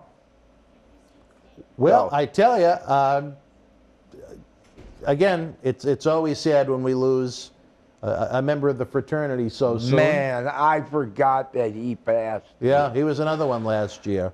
Yeah, no, I don't even think he was too 60. young. I think I know what he died from. You know. Oh, do you? Yeah, I think so. Well, you know, hopefully he's in a better place. Shame, another one I would have loved to have had in the studio to kind of break down and talk about his career and so on and so forth. But we got a cue from the back from Mr. Howard Miller himself. You forget about Oscar. You talk about a man on a mission. If we didn't have Howard Miller, John, I don't know, another one, I don't know how we would produce this show, much like with John C. Manicus Riley. Howard, what a guy Howard is. He keeps giving me signals like he's some traffic cop or some shit. All right, wrestling fans, we're going to take a brief time out. We'll be back with more Wrestling Insiders Throwback Thursdays. Stand by. Wrestling fans, the winter heats up with the return of the Berzerker John Nord. The WWE legend will be back for Wrestling Insider tapings, live episodes, watch-alongs, and cyber autograph signings beginning Sunday, February the 20th. Check out Boston Wrestling's exclusive print that the Berzerker will sign for you live on air. Get ready for 3 big days of the Berzerker John Nord. Head on over to bostonwrestling.com for complete information. Wrestling fans, we warned you this day would come. Unfortunately, we're running out of original episodes of Wrestling Insiders Party with Marty each and every Thursday night at 10 p.m., but we're starting up that Indiegogo. You can help the cause. You can help Marty's show continue each and every week. Nobody does it like Marty. We had an incredible time with him at our 20th anniversary bash, November 13th at Memorial Hall here in Melrose. We want to have the good times keep on rolling, but we can't do it without you. Look for the Indiegogo link in the comment section below or across our website and social media platforms. We have some great perks, great rewards where you can even meet Marty himself. There's nothing like it. Since July of 2020, every week we've brought you the show. We need your help to keep on going. We tell you, without wrestling fans, there is no professional wrestling, and there's no better time to help the cause now. Let's keep Marty rocking each and every Thursday night. Wrestling fans around the corner, around the world, I'm Dan Marotti. And I'm John Cena Sr. Johnny, the momentum here in Boston Wrestling continues as we continue to build and build and build. The fans want to know, how do we help? We subscribe to the Patreon, but we see all the great merchandise on that set. Coronavirus may have killed the nightlife, especially for someone like Marty, but our acclaimed eBay store is open 24/7 around the world. Wow. Check it out. As the Demon, he became the first WWE Universal Champion at SummerSlam 2016. Here's your chance to own this limited edition collector's autographed art print personally signed by Finn Balor, one of only 50 made direct from our friends at WWE. Also signed by original artist Rob Schamberger. Help keep wrestling legends working. Get this awesome collectible for your wrestling collection now. All right, wrestling fans, welcome back to segment 3 of this fine program here. Wrestling Insider's Throwback Thursday, as the Berzerker John Nord continues to share his memories, his experiences, the legends, and interesting human beings that he came across during his illustrious career. As we continue to talk the World Wrestling Federation in 1991, in the month of May came kind of a big departure behind the scenes. Yeah. A man that was with the company, a friend of this program. He was with them from 87 through 91 during his first run. Brother Love, Bruce Pritchard. Ah, Bruce. I knew Bruce from 1985. Houston? In Mid-South. He was not working. He was just Tom Pritchard's brother. Oh, okay. As far as I knew. And nice guy. The brother love thing, I never cared for. To be honest, I'm just being honest, never cared for it. Bad. Ugh. Just was not interesting to me.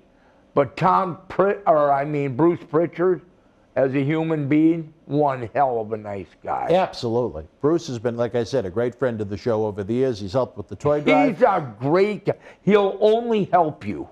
For the fans that only knew him as the Brother Love persona that would interview different wrestlers each and every week on Superstars of Wrestling, what would Bruce do behind the scenes, behind the makeup? What would he do? Yeah, what was his job? Because he was an office guy. Yeah, he was. His job was to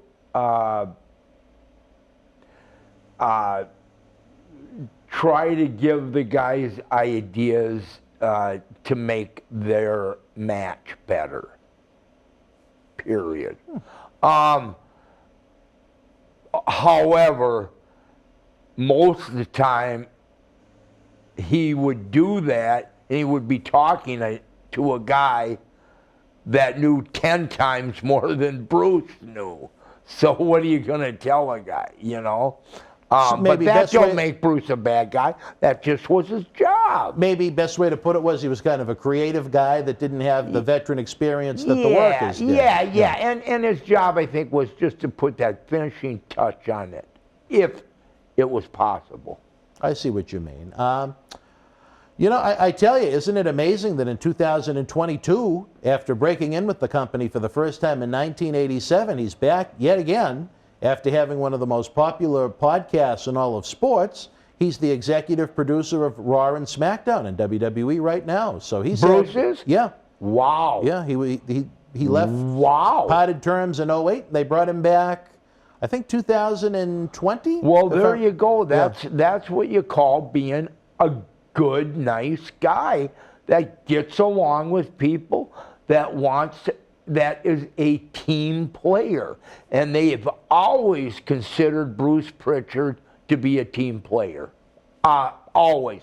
That's why he got hired. Very dependable, very reliable. Team player. Heart and soul for this business. Team player. I wonder this, though, given the popularity of his talk show and his podcast, you think he's going to be a little nervous about Wrestling Insider's Throwback Thursday with John Nord? I don't know.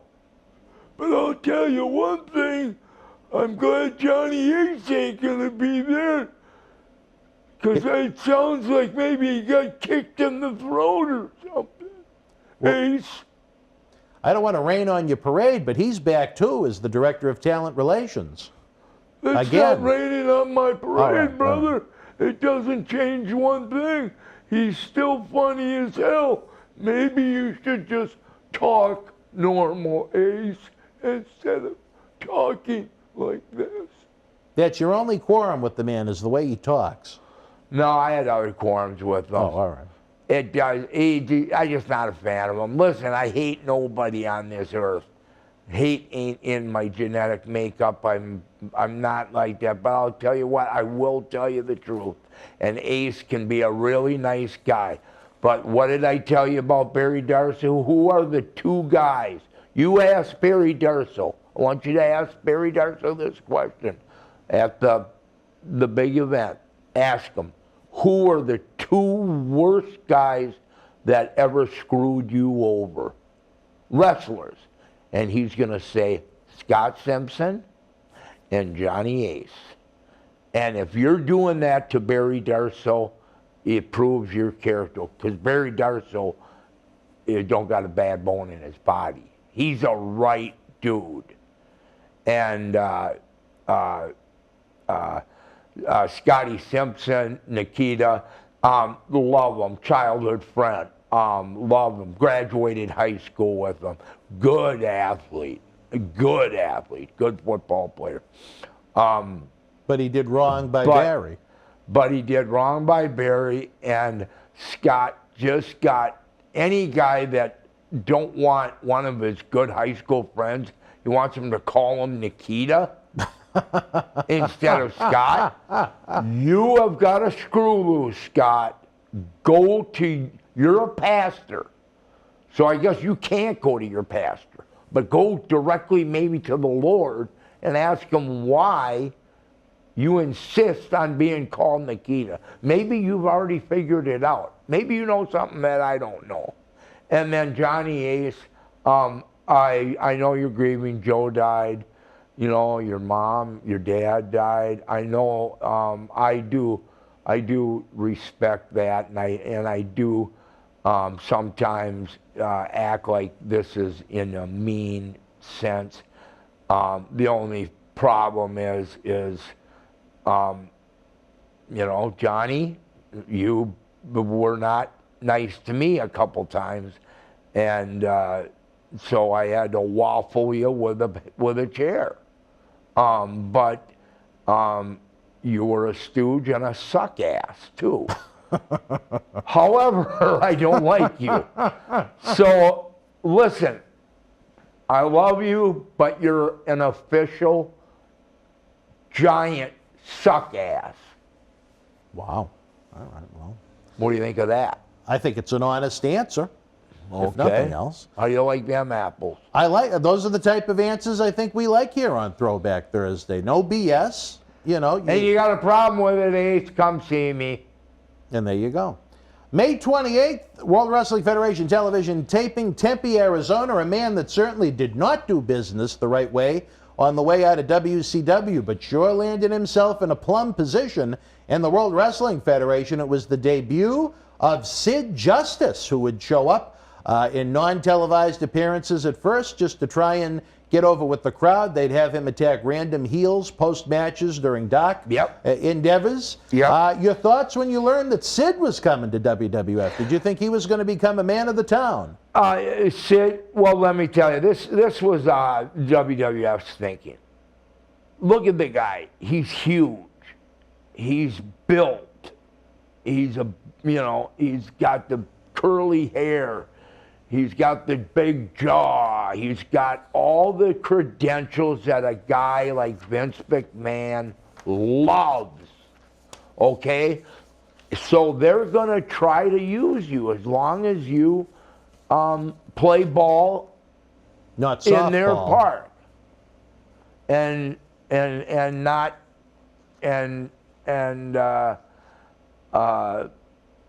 you know, I thought Sid was kind of I thought he was kind of a screwball, and I thought he was a little bit, maybe a little bit like Nikita, where he was just way too into himself, and I think that cost. But he landed, he landed in a great spot, made some good money. I don't know a lot about his career. I just never followed him, but I know enough about him to tell you what I've said. Would you, if you were World Wrestling Federation, have trusted him the way he departed WCW when he was a contracted talent? If he's going to screw over one promotion, what's to say that he won't do it again? Yeah. No, I want to. Because anytime a guy does what he did or whatever, he's going to do it again. You know why? Because it's all about him. You see, it always goes back to that. It's always all about the guy that is. Very few guys hang around for decades that it's all about them. Ted DiBiase, example. Ted, for some reason, I don't know if it was because his dad died in the ring, whatever the case may be, but he got the gimmick. They kept pushing him year after year after year, and he was another colossal suck-ass. And he was into Ted. Ted was talked about Ted. That's all he ever talked about. And I didn't care for him. I remember he came in town into my church and he was going to preach. And he stopped at the car lot that I was working at, a Ford dealership. And someone told him where I was working. He was nice enough to stop by and say hi to me, you know. So I do like that, but I just don't like the phony. I knew there was something. Anytime you start a sermon, What? You get really animated over that laugh, John. Howard, if there's any problems with that, let us know. Howard, how we doing? We okay? Just put that back right there. We don't want it to fall over again. But if you break it? No. I think it might be on mute. Let me see. But the way you said hold on once. Break it, I might break you.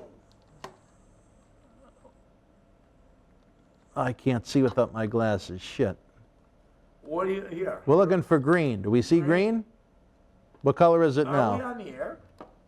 All right, John, as we continue to roll through the world that was 1991, a man that I think it's pretty safe to say didn't do business the right way on the way out of WCW, the then Sid Vicious of the Four Horsemen, kind of walking out on the company, joins the World Wrestling Federation on May 28th, Tempe, Arizona, as Sid Justice. At first, before he debuted in ring, they would send him out to attack various heels after they'd have dark match wins, just so the fans would know to cheer for him once he would become more of a featured character. Your correct. memories on Big Sid when he came in? Big Sid, yeah, I think he had a screw loose. Sid was for Sid, but listen, that is one of the things that you're told when you're in wrestling is you got to look out for yourself. You got to look out for number one, or you're never going to go on top. And there's a lot of truth to that. However, some guys just have a hard time with that. Sid just kind of had a screw loose, but Sid was for Sid. And he never had a screw loose, though, to where he was going to think he was going to fight anybody in the locker room. I don't think he was bold enough to do that. I think he was pretty scared he would lose. But the way he did it, yeah, look at him, the way he looked. Vince loved guys like that, the hair, look at the height. He was a monster. And he was built, he kept in shape. He had the hair, he had it all. And Vince loved guys like that. Do you think he could have become the heir apparent to Hogan or Warrior? No. You thought even Warrior was more over than Sid? No. Yes. Yeah. For some reason, I'm not a Warrior big fan, but it's probably because of the locker room stuff and his ego and all that. But the Warrior was over big time. If you were the booker, you would have gone with Warrior over Sid. Absolutely. Interesting. You're gonna get way more asses in the seats. Way more. And Sid's gonna draw 10,000. Warrior's gonna draw 20,000. In your opinion, again, the way he left WCW, if he was willing to stick it to WCW, who gave him huge money, is kind of a greenhorn. Yeah. If you're WWF, would you not have that same worry that he'd stick it to you the same way? Absolutely. And that's the crazy part, is they will give guys that haven't even proven themselves, that haven't paid dues, they'll give them these huge contracts. It was mind-boggling. And then you got great guys that are just as good, just as able to draw money as a guy like Sid, but Sid had the look. I'm going to tell you that. I know that. But they'll give, the classic Scott Hall, 22 grand a week. Why? Well, he knew Eric Bischoff. Bischoff got the book. I remember Eric calling everybody going, "Do you believe it? I got the book." I mean, he was like in shock he got the book. And I don't know how I got switched over to that from Sid, but again, then that is formed the NWO, which is iconic, right? Which is awesome. One thing that most people don't know, if you knew the amount of money that Japan made on the NWO merchandise, it would blow your mind. I've talked to Brad Rankins about this, who was in the office in Japan for years, okay? So this is a guy that connected Japan and NWO with Eric Bischoff. He was the connection. And Brad got a huge paycheck. But the NWO stuff in Japan it was mind-boggling how much money they made, which I never knew till Brad told me a couple years ago. So anyways, yeah. Did you ever work, Sid? Did I ever work with Sid? I think I worked with him once, and he had a run-in, and I think whoever my partner was. So I didn't really work with him. I take that back. I was in the ring, but we didn't make any contact. And as a newcomer, how was he personally? Shy, braggadocious, somewhere in between? I think he was cocky. I think he was a little cocky, and I think he. One thing I respect about him, he wasn't a suck ass. I did respect him that way a lot. A little bit of a screw loose, absolutely. If you watched him and knew him in the locker room and that, but he was into himself, and he was into achieving what he wanted to achieve. So I guess you can't begrudge a guy for that. But it's one thing when it was just always mind-boggling. They give this guy that hasn't paid any dues this money, and it's unbelievable. Here we go again. It's happening again. Some guy comes in and gets a bunch of money. Me speaking about Johnny Ace, it's true. You know that Johnny Ace got a tryout with the WWF. And I watched. And Ace, what he did was, he did it Japan style. And he'd do a leapfrog, this, that, like Jimmy Snuka, but it was Japan stuff. And the people just farted on it. They just went, what's going on? It wasn't America, American wrestling. You know what I mean? Yep. Well, he never got hired. They just thought, man, what a clock. He just didn't get hired. And his brother Joe was like, I need my brother, please hire him. And they would not hire him, even with Joe in there. Wow. So Ace ended up doing good in Japan for being a Division III basketball player with 2 left feet, like Kevin Nash and Scott Hall, the terrible trio. All right, wrestling fans, you heard it from John Nord himself. We'll be back after this brief timeout to wrap up the show. Wrestling fans, VIP packages and tickets are on sale now for Boston Wrestling Sports Back to the 80s live wrestling event and Legends Fan Fest party Saturday night, April the 16th at Memorial Hall in Melrose, Massachusetts. After successful cancer surgery, meet WWE Hall of Famer Hacksaw Jim Duggan, plus three-time WWE Tag Team Champions X and Smash Demolition, WWE Hall of Famer Tito Santana, the Wild Berzerker, and at least three more WWF icons. Take part in a VIP exclusive Q&A session, a VIP exclusive Group 80s Legends photos, autographs, individual photos, all before the superstars and legends of yesterday, today, and tomorrow light up the ring like Times Square on New Year's Eve. Get your VIP packages and tickets now to secure the best seats in the house at bostonwrestling.com for a professional wrestling celebration decades in the making. We'll see you live April the 16th. It hits different live as the road to WrestleMania comes through State College with the head of the table, Roman Reigns. And a new challenger has emerged to dethrone the Queen. Face me and put your title on the line. As Naomi battles Charlotte Flair for the Smackdown Women's Championship. It's the WWE Road to WrestleMania Tour, live in State College, March 26th. Tickets and Superstar Experience packages on sale now. Wrestling fans around the corner, around the world, I'm Dan Marotti. And I'm Mr. USA WWE Hall of Famer Tony Atlas. The road to WrestleMania has begun. Wrestling fans are looking to add to their man caves. You got to see what we have in the eBay store. Check it out.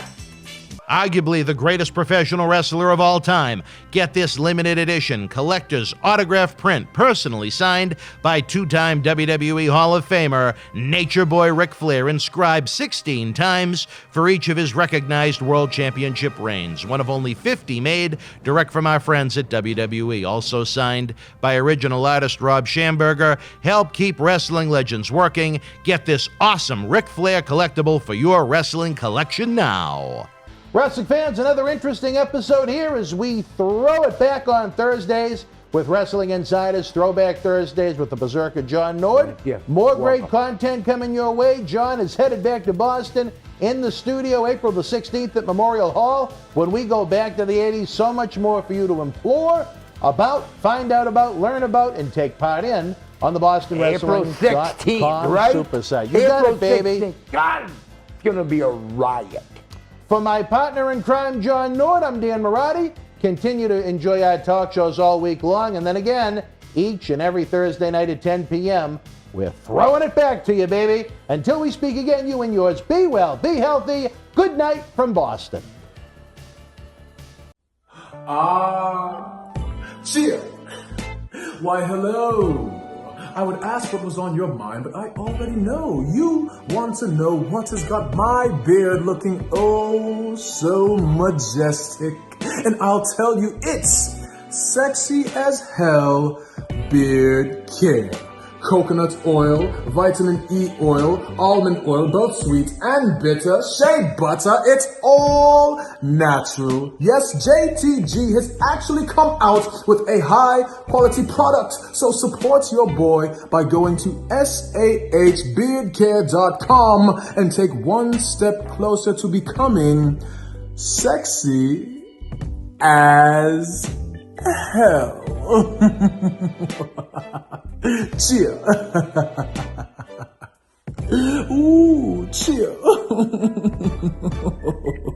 You know? Wrestling fans around the corner, around the world, I'm Dan Marotti. MJ in the house. Future WWE Hall of Famer, mind you. Let me tell you this. I'm not in there yet? No, not yet. Oh, okay. But you will be. Yeah, I will. You know Sean wants to be the first three-timer. Three-timer, yeah. There you go. Let me tell you, you enjoy the in-studio shoot interviews 4 times a week. It isn't cheap to put these productions together, folks. We need your help. No, because they got to pay me. Coronavirus has killed the nightlife in a lot of ways. We are night owls, Marty and I, but that's a different story for a different time. One way you can help is to check out the great merchandise we have in the Boston Wrestling eBay store. It is perfect for any wrestling man cave or any collection. That's right. Check it out. The Undisputed Era kicked ass and took no prisoners in WWE NXT. Now you can own this limited edition collector's autographed art print personally signed by Adam Cole, Roderick Strong, Kyle O'Reilly, and Bobby Fish. Also signed by the original artist, Rob Schamberger, one of only 50 made direct from our friends at WWE. Help keep wrestling legends working. Get this awesome collectible for your collection now. Fans, did you enjoy having the Berzerker with us or what? The big man will be with us every Thursday night at 10 p.m. after Impact on AXS TV for more must-see viewing. A reminder, he'll be back live in studio beginning next Sunday night, February the 20th, with another great live episode and cyber autograph signing.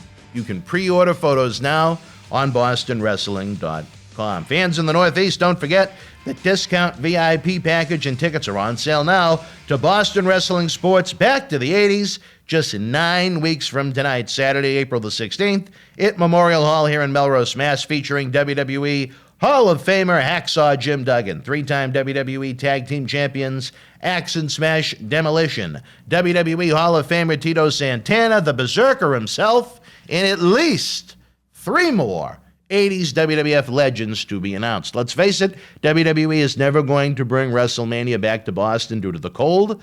There is no stadium to have it in with the risk of snow, so we're trying to bring you a slice of WrestleMania in April. The event itself features a VIP-exclusive Q&A session, a VIP-exclusive 1980s Icons group photo, an autograph photo fan fest open to all before the superstars of yesterday, today, and tomorrow light up the squared circle like no tomorrow. Head on over to BostonWrestling.com now to save some money. Get the best seats in the house. Again, folks, for Valentine's Day weekend, don't forget that the Boston Wrestling eBay store is open for business 24/7 with great wrestling merchandise of superstars from every era. Click on the link in the description box below or head on over to BostonWrestling.com and click the store button. Coming up next, it is the father figure of Boston Wrestling Sports, the one and only WWE Monday Night Raw main eventer, John Cena Sr., sharing his thoughts on the latest in the world of professional wrestling from A to Z. If you're enjoying the episode, fans, again, help the cause. Like, share, and subscribe. Here's Johnny. Wrestling fans, welcome to another installment of Wrestling Insiders, Fabulous Fridays. Dan Marotti here with John Cena Sr., your host with the most, Johnny. The countdown is on. We're just a little over 9 weeks away from the big one, baby. April 16th at Memorial Hall. As you've seen in the videos, we are loading up on the legends that are going to be there. The in-ring talent is going to blow you away. It's going to be a hot night in Melrose. I can't wait. A lot of surprises, a lot of superstars. Going to be a lot of fun. And all I'm going to say to the fans out there is this. Don't wait. Act now. Don't be disappointed. The VIP packages are without a doubt the best value in professional wrestling. If you're going to, I hate to compare it, knock our friends at WWE, but compare it to the experience of the WrestleMania fan access when the fans go up to get an autograph and they're basically, all right, autograph, all right, autograph, all right, autograph, all right. Push along. It's like cattle. Here, when you come to a Boston wrestling event, we like to give you a little time with the superstars. Granted, we're not drawing the crowd that the WrestleMania fan access is, but I think as far as the experience goes, I think ours wins.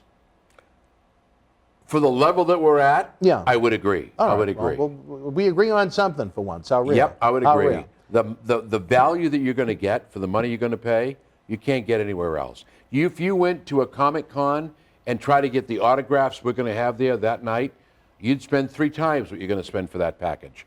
And to get the wrestling that you're going to get and the entertainment for the evening, and that one picture with all those superstars, you can't buy it. You can't get it. So, well, you can get it. You got to head over to BostonWrestling.com. There you go. Johnny, as we try and weed through what is the world of professional wrestling, as things are constantly changing, who knows what may or may not have happened since our last episode or since the time we taped this, but something that got the vice president of Boston Wrestling, MWF, a little on the aroused side. Oscar is very intrigued by the rumor mill of Lita having one more run in WWE. Your thoughts of that? Really? Are you more... why do I come here? Are you looking at it more along the lines of Lita having one more run, or that Oscar was aroused? We'll forget the last part, and we'll deal with the first part. I think Lita, Amy Dumas, Dumas, Dumas, yes. whatever you want to Dumas. say, Amy Dumas. Dumas. I think she's a very, very talented person.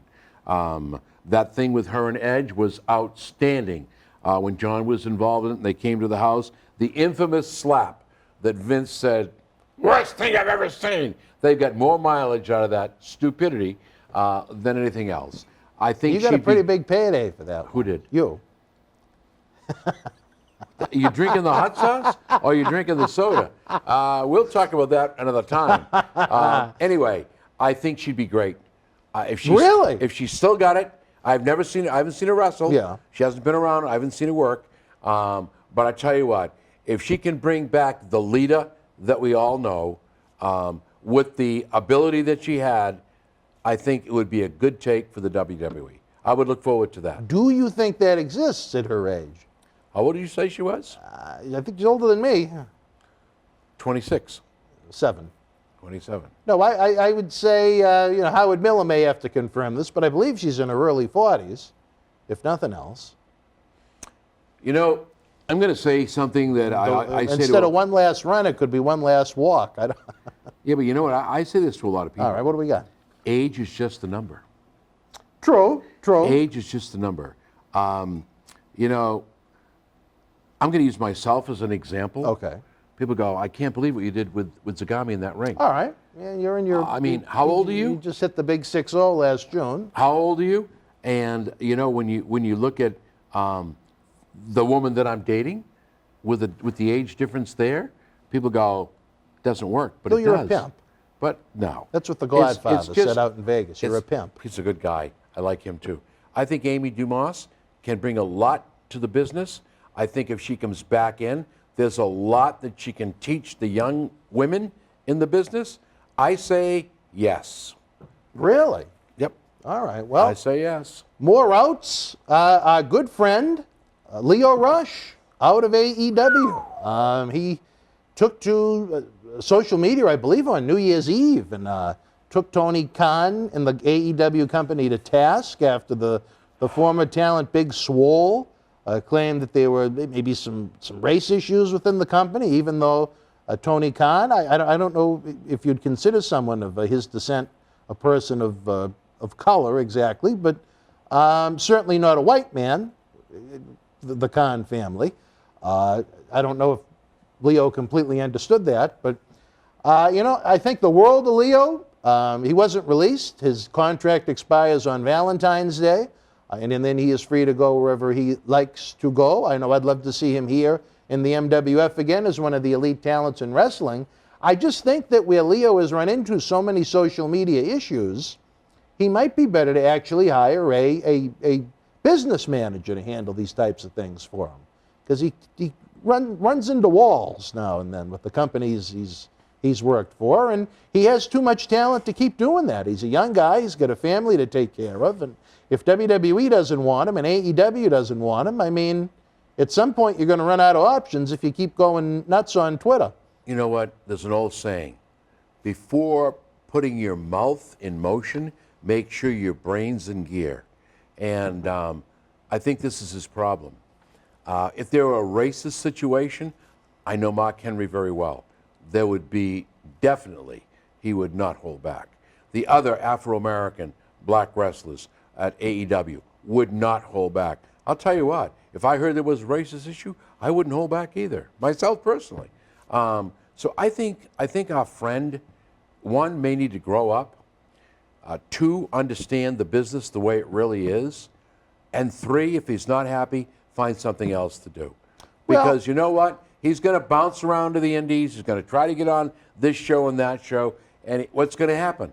He's going to end up right back where he started from. Nobody's going to touch him. I hated the way his time in WWE ended. I worried. I was happy that AEW went with him. He still does have some events booked with New Japan. Hopefully that event can work out, or that endeavor, I should say, works out well for him, as I want to see him do good. Personally, I like him an awful lot. It's not like that piece of garbage that we originally met him with, the Velveteen Dream, Patrick Clark. Not a good thing. No. Not a good thing. No. He never wanted to leave high school. Yeah, well, let me tell you, I think that he has a lot to offer. A lot to offer in this business. He certainly understands this business. He's a great performer. But you know what? You're right. Maybe he does need a business manager. Maybe he needs somebody to direct him so that he understands how this works. You know what? It's almost like Trump. If he'd have kept his mouth shut, he'd probably still be president of the United States. Exactly, yeah. That's actually a pretty good analogy, as funny as it sounds. No. I give Tony Khan a lot of credit. Unlike WWE, during these difficult times, outside of a few disciplinary issues and those that couldn't get in and out of the country, you didn't see releases in AEW. He kept everybody on board, but now what you have seen and are going, like you've seen with Leo, and are going to see apparently coming up in the future, those with contracts coming due not being renewed, or maybe being used on a per event basis. And for a company, even though they have these 16 match internet shows, I mean, it still feels like they have too much talent under contract. Do you think that's a more respectable way to do it, or just let the contracts expire instead of releasing people that agreed to give X amount of time of their life to your company? I think, you know what, business is business. I think that Khan has a different way of doing business than Vince McMahon. So I think at least Khan gains respect from the people he deals with. And if he's top heavy, then he's going to have to do what every other businessman does. Who do we need? Who do we don't need? Or maybe, just maybe, Impact becomes part of AEW and that talent just goes over to another phase. We'll see. That would be interesting to see, maybe more cross-promotion between the two, but then at the same time, if you go that route, then you have Impact Wrestling wrestlers popping up on AEW TV, and you have even more wrestlers to filter in and out. Well, I don't think you need that, because I'm sure once you buy the factory, you reduce the number of people needed to produce the product and still have that same profit margin. So I don't think if you buy the whole thing, well, Dan, it's been real, but, the fact is we just can't use you this time. See you later, bye. You're free to go. He hasn't restricted anybody. No 90-day contract, no 90-day compete. If you're gone, you're gone. Go out there and work. Well, to be fair, I don't think we know the terms for the few very, very, very, very, only less than a handful of people he has released. I don't think, they're not a publicly traded company, we don't know the complete details of what restrictions there may or may not have been, to be fair. But it appears on paper it is a much kinder and gentler place. And from what I'm told by a lot of the guys that I know that work there, a much more fun, upbeat place to be than WWE. I don't want to name names, but I'm sure people can read through the lines. But with someone that recently was with us that signed there, I was talking to a friend that worked down in NXT and said, this is the last place on earth they should want to come. That's how bad it is right now as far as the atmosphere goes. There's never been more money, but it's just very unenjoyable. It's not why they wanted to get into the industry. The people that they bring in from the outside world, like they're trying to take these new athletes now, or they're trying to take college athletes that never, had nothing to do with pro wrestling, that played other sports, they'll know no difference. But as far as those that broke into the industry that have a passion, that are going to stick around longer, that want to be in it more, they've made it a very unenjoyable process, which I think is sad. Well, when you start grabbing those people who did high school, college wrestling, and you bring them into our world, they can't last. They can't make it. They think it's all make-believe. It's a hard-ass business. They are true athletes. I put anybody up against a pro wrestler in that ring, they won't last. They can't do it. I feel bad, but I think a lot of people are willing to go to the NXT, go to the WWE for one reason. It's like Yellowstone. You wear the brand. Once you got that on your chest, oh, Dan Marati's been on WWE. Cena's been down to NXT. Book him, book him, book him. So I think that's part of the reason. Everybody wants that shot. And if you notice, those people that have been released or have left have said, thank you for the opportunity. Do you think it's a good idea that they've gone after so many athletes from outside of the wrestling ranks, where they have cut back on their search of independent wrestlers, so to speak, to look for big college football players, basketball players, female volleyball players, and so on and so forth? They signed a recruitment, I think probably around 20 or so men and women to join the Performance Center once their college athletic careers come to an end. Do you think that's a good way to maybe find new talent? I said before, I'll say it again. A lot of these people think that it's a glory, it's a wondrous thing. You know, I'm going to be with NXT, I'm going to be with WWE, I'll be famous. You won't last. So out of 20, let's say 5 stay. Maybe that's not a bad percentage. You know, let's say that happens. Where will you go from there? If the writers can't write for the people that are there now, how the hell are they going to write for the people that are coming in? That's number one. Well, they got to train them first to see if they can even handle it, to see if they have the makeup for the king of sports. And the other thing is, I guess it's good because you're bringing a bunch of unknowns into the business. You know, I always say the best pots are made with the clay that's new because you mold them into what you want. So indies, whether it's in the indies, whether it's in the appraisal business, you know, I don't care what you do. If you bring somebody in, they always bring bad habits. And then you try to break those habits, and then you're the bad guy.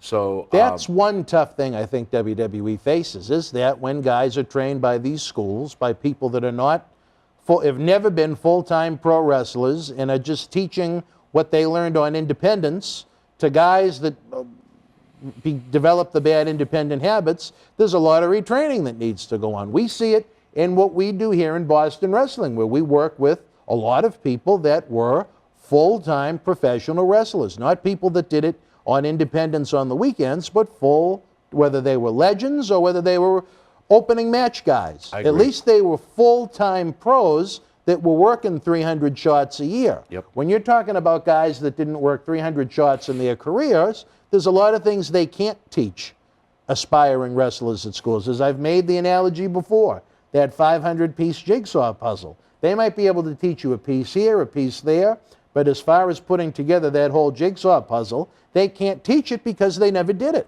I agree. Agreed. Agreed. All right. Well, one thing we agree upon, Johnny, is that all roads lead to Memorial Hall in Melrose, Massachusetts, Saturday night, April the 16th, Johnny. The creative juices are flowing. The superstars are calling. We're calling them. The hungry young athletes of yesterday, today, and tomorrow, they're calling. They want a spot on the big event. Not only is it back to the 80s, but we have kind of not recognizing the fact that it's also Soul Survivor 10, our marquee event. The event that Todd Hansen, Viking Raider Ivar, is 9-0 at. I certainly hope he's not going to be released and have a chance to go 10-0. You know what? I got to say. We won't go there. We won't go there. No. But don't forget to put a female match on. Well, that's up to you. But one thing, folks, that is up to you is to, on this brief timeout, head on over to BostonWrestling.com, get your VIP packages and tickets now. Wrestling fans, the winter heats up with the return of the Berzerker John Nord. The WWE legend will be back for Wrestling Insider tapings, live episodes, watch-alongs, and cyber autograph signings beginning Sunday, February the 20th. Check out Boston Wrestling's exclusive print that the Berzerker will sign for you live on air. Get ready for 3 big days of the Berzerker John Nord. Head on over to BostonWrestling.com for complete information. Wrestling fans, we warned you this day would come. Unfortunately, we're running out of original episodes of Wrestling Insider's Party with Marty each and every Thursday night at 10 p.m., but we're starting up that Indiegogo. You can help the cause. You can help Marty's show continue each and every week. Nobody does it like Marty. We had an incredible time with him at our 20th anniversary bash, November 13th at Memorial Hall here in Melrose. We want to have the good times keep on rolling, but we can't do it without you. Look for the Indiegogo link in the comment section below or across our website and social media platforms. We have some great perks, great rewards where you can even meet Marty himself. There's nothing like it. Since July of 2020, every week we've brought you the show. We need your help to keep on going. We tell you, without wrestling fans, there is no professional wrestling, and there's no better time to help the cause now. Let's keep Marty rocking each and every Thursday night. Wrestling fans, I'm Dan Marotti. And this is the man of the hour, Leo Rush. It's all over BostonWrestling.com and our social media. But Leo, brother, they got to check out some of this merch. They got to. Check it out, fans, right now available on eBay. At WrestleMania 37, she defeated Asuka to become the new Raw Women's Champion. And here is your chance to own a piece of Rhea Ripley on this beautiful limited edition autographed 11x14 poster direct from friends at WWE. Number 50 of only 50 made, includes WWE authentication hologram on the poster itself. Suitable for framing and matting, you'll also receive a bonus Legends autographed 8x10 photo and an on-air thank you on Wrestling Insiders as our thanks for helping keep Wrestling Legends working. Get this ultra-rare Rhea Ripley autograph poster now. All right, wrestling fans, welcome back to Wrestling Insiders. John Cena Sr., Dan Marotti here. We hope your Friday is fabulous. We hope your life is fabulous. How about that? I love We'll it. go big time, baby. Oh, all the way. Just like things are going to be big time on Saturday night, April the 16th. I know we're getting requests, a lot of movers and shakers that just want to be there live and attend and watch. Who knows what news station might want to show up this time to talk to you? Maybe Fox News. I don't know how well that would go over here in Boston, but what do you think? Peace on, Peacemaker. Shepard Smith Love the series. and Stay John with it. Cena Sr.? It's a great show. What? Robert Patrick. Glad to see him back with John. He's the one that started with John when they did the Marine. That's right, yeah, the heel from Terminator 2. I love the series. You got to see it. Peacemaker's awesome. And that is on HBO? Peace on. HBO Max. Peace on. It's great. Yep. Well, all right, Johnny. Did you see the article? I believe it's the Toronto Star newspaper, which would be their version of the Boston Globe, about the what they considered a battle between AEW and WWE. WWE it reminded me of the Monday Night Wars a little bit. WWE went the route of calling AEW gory mutilation with the blood that they've had. And it reminded me going back to the mid-90s when Ted Turner and WCW started to sign away Hulk Hogan and Macho Man Randy Savage. And Vince wrote an open letter to Ted Turner and Turner stockholders saying basically the same thing, that it was, dangerous. It could be a health hazard to many of the talents that are bleeding. What do you think of that, Johnny? Kind of interesting to look at how different yet similar things are almost 30 years after the fact. You know, there's a call for blood and not a call for blood. Somebody sent me a picture the other day of my son where he had both belts on his shoulders covered in blood. Doesn't make any sense. Why didn't it make any sense? If it was a boxing match, if it was a UFC, he could very likely look like that. You know what? Did you not like it when John had the blade? I didn't know he was going to bleed. So All right. My whole thing is this. I'm a true believer that when necessary, use it. Don't overuse it. And don't use it to the excess. I mean, when I looked at this picture from head all the way down, it's just total blood. I think AEW has a tendency to use that card quite a bit. I think that less is more. I think that's a smart thing to do. I don't know if they're really getting the draw from that or people get a high from that, whatever it is. But if you want to see blood and gore, that's the place to see it. They certainly don't hesitate to do it. I think you could do a little less and still achieve the same end. Do you think the art of the blade is wiser than to try and do it the WWE way nowadays of doing it the hard way? If you go back to, I believe, SummerSlam 2016, Brock Lesnar almost, I don't want to say killed Randy Orton, but gave him a concussion of epic proportions and busted him open like a piece of fruit. I can't remember the amount of times I've seen that much blood come out of someone's head when Lesnar was shooting on his skull. And it led to a lot of bad blood. I know Jericho went after Lesnar, not knowing that it was kind of the thought process they were going with, when very simply, instead of having Brock Lesnar bash Randy Orton's skull in, he could have taken a little blade and, done the job himself. I think that would have been a lot safer for Randy Orton or whoever the performer may have been. I don't think hard way is a good way. I know about that. That's dangerous. I know about the hard way. Well, you I got busted. You probably weren't crying then about the Lesnar night. I didn't even remember it. But anyway, my whole thing is this. You know, the blade, the old blade thing where you got it between the fingers, it's in the tights, whatever. That's still a dangerous thing because once you do the gig, now you got to get rid of the blade. So the referee is usually the one you pass off to, and it goes from there. Getting busted open the hard way makes absolutely no sense. Too dangerous. He would have been better off to use brass knuckles and bust him open right away, because the pounding that Orton took in his head not only resulted in a concussion, but as I said when I saw it, it could have resulted in a brain hemorrhage and killed him. Yeah. Killed him. So if you're that stupid to allow that to happen, and I don't think Randy is that stupid, I just think Lesnar went overboard. It should never have happened. I just think any time in this you're going to gig with a blade. I agree with you 110%. It's so much safer than to risk. I mean, the brain is something I don't think we'll ever fully understand the scope of as far as how it works, how it reacts, and so on and so forth. Randy Orton could have got post-concussion syndrome, which is a very serious thing. Or blood clot and die. Yeah. In the brain. You know, you just don't do that stuff. I mean, if you go back and watch that match on WWE Network, and this is by someone that enjoys blood in professional wrestling, it was brutal. Oh, that was horrible. And I applaud the fact that Jericho tried to stand up for one of his brothers so much by going after Lesnar when he didn't realize that it was what the two of them had decided. Mapped out.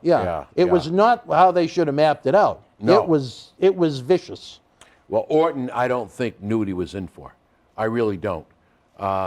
Because he figured he has some soft tissue. You know, a lot of the guys do when they gig, they build that soft tissue. So when you hit that, it doesn't take much to open him back up. But I don't think he realized what he was really headed for, especially with a man like Brock Lesnar. And I'm going to tell you, when that man hits, you know you've been hit. You know, and I just think that was a very stupid thing. Sometimes the blade works, sometimes it doesn't. I still remember Vince McMahon gigging, and he went too deep, and it was like a fountain. And you know what? Tells you what kind of trooper he is. He finished the match. He did. Now, did you have a chance to read the article? In the Toronto Star about the two companies? I have Very not. interesting. I'll see if I can remember to send you the link. I think you'd enjoy it. But, you know, I know, like I said, they called WCW guttural and unethical when they allowed bleeding to take place during the Monday Night Wars. Do you think that's the route WWE should be going down right now, as far as media outlets going to them, as far as AEW being competition, where the best they can come up with is that, you know, it's self-mutilation? I think what WWE needs to do is pay attention to their own product. I was just going to say that. And I think what WWE needs to do is say, blood is blood. Where do we need it? Where don't we need it? And I'm with you. If you're in that cage match and you get your head bashed into that razor-sharp fence, you know what? There's got to be blood. Otherwise, what you've really proved is that it's a work. It's fake. It's over. It's over. You can't do that many times to the human being and rub their face in razor-sharp steel and not have blood. So you know what? Pay attention in your own backyard. Forget about what's going on. You know what it's a sign to me? What are you scared of, buddy? And look at what they were afraid of happening in 1995 when the Monday Night Wars began. Soon after they made that comment, right after Hogan and Macho left, he had Nash and Hall leave and a whole plethora of stars leave. But in the end, it worked out well for WWE. It forced them to become creative and create new stars. And we had a great few years for the history of the industry. That's what I'd be doing. Instead of writing these foolish letters. And you want to know something? If I'm either wrestling company, I wouldn't be talking about how it's done or why it's done. But that's just me.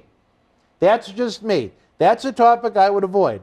How you bleed and when you do it? Yes. I would avoid that topic in any media interview. but that's just my I would opinion. agree with that also. I would agree with that Just also. stay away from that one. Because I'll tell you this, when television contracts come due, if AEW continues to climb the ranks of popularity, And they will. and there are weeks now where they're beating WWE in certain demographics. WWE, when they get desperate, we saw what happened with the Attitude Era. I could easily see that coming back into not a regular thing, but something that we see more of than we do now. I would consider that topic taboo. One man's opinion. Wait and see what happens. I know that when somebody else was involved backstage, they were just marginally getting into bits of that Attitude Era, and then that person got sick and it stopped. So let's see what happens. They've got to save themselves, and instead of blowing at everybody else, like I always say to people, look in the mirror, and when you can see you're perfect, then go out and take on Murati or Cena. Until that day, so that's what they need to do. Forget about everybody else. You know what? And again, I'll go right back. What are you afraid of?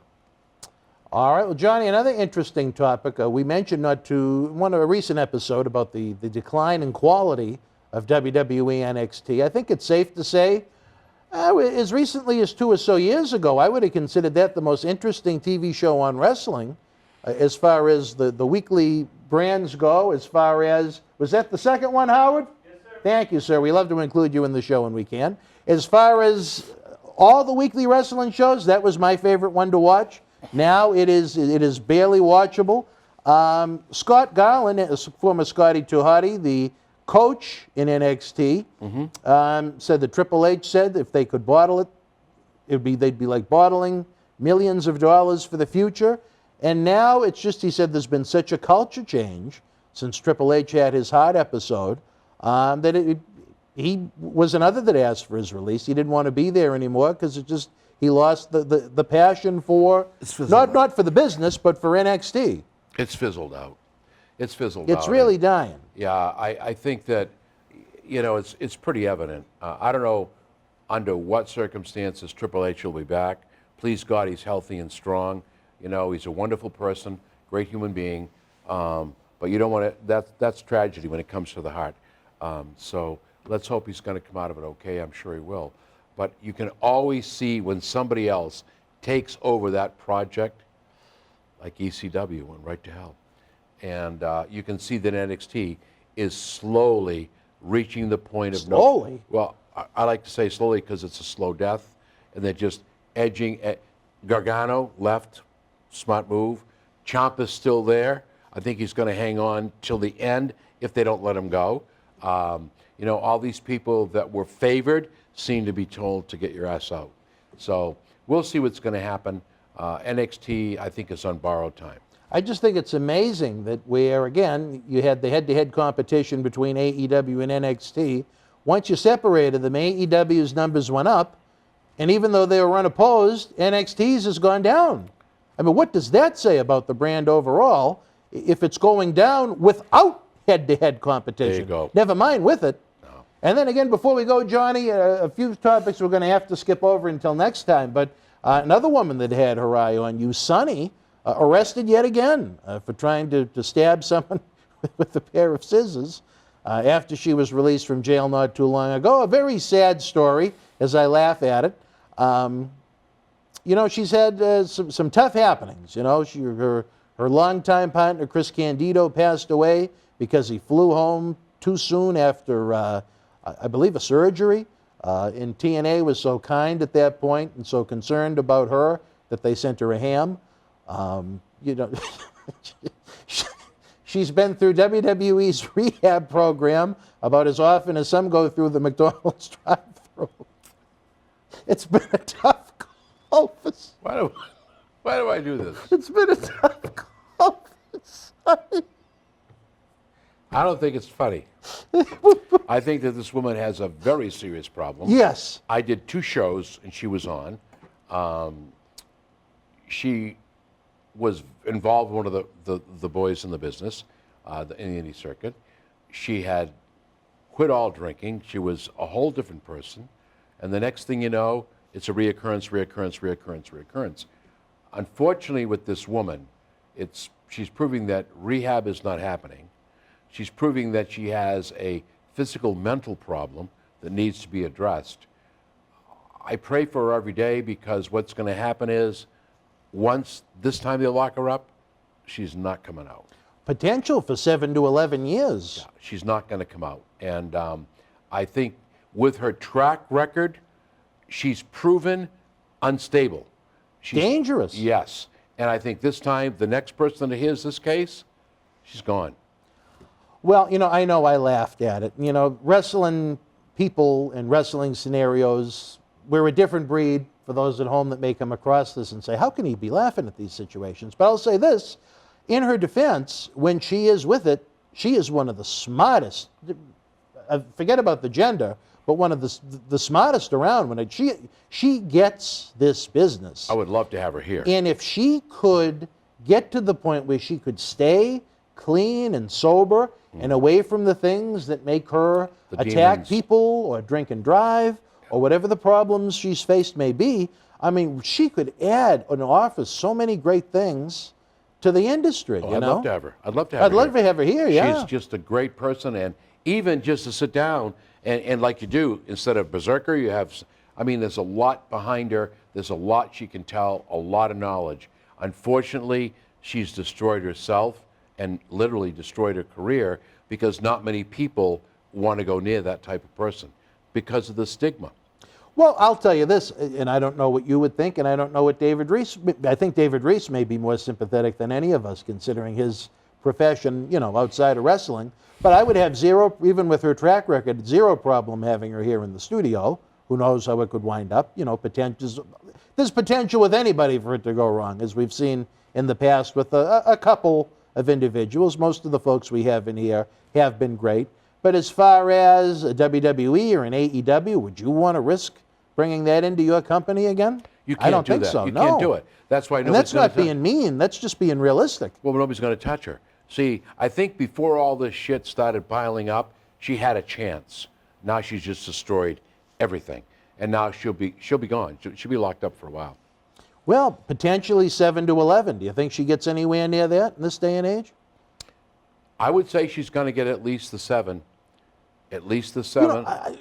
And maybe I don't know enough about it, but again, where I've got to know David Reese so well, instead of sending her to jail over and over again, why haven't they, I don't want to say lock her up in an asylum or something like that, but obviously there's something mentally going on there that needs to be addressed. People are so quick to throw these people behind bars and treat them all the same when, there may be issues that can be treated with mental health help, so to speak. I don't disagree with that. But I think what you need to do is eliminate the problem and get that person off the street.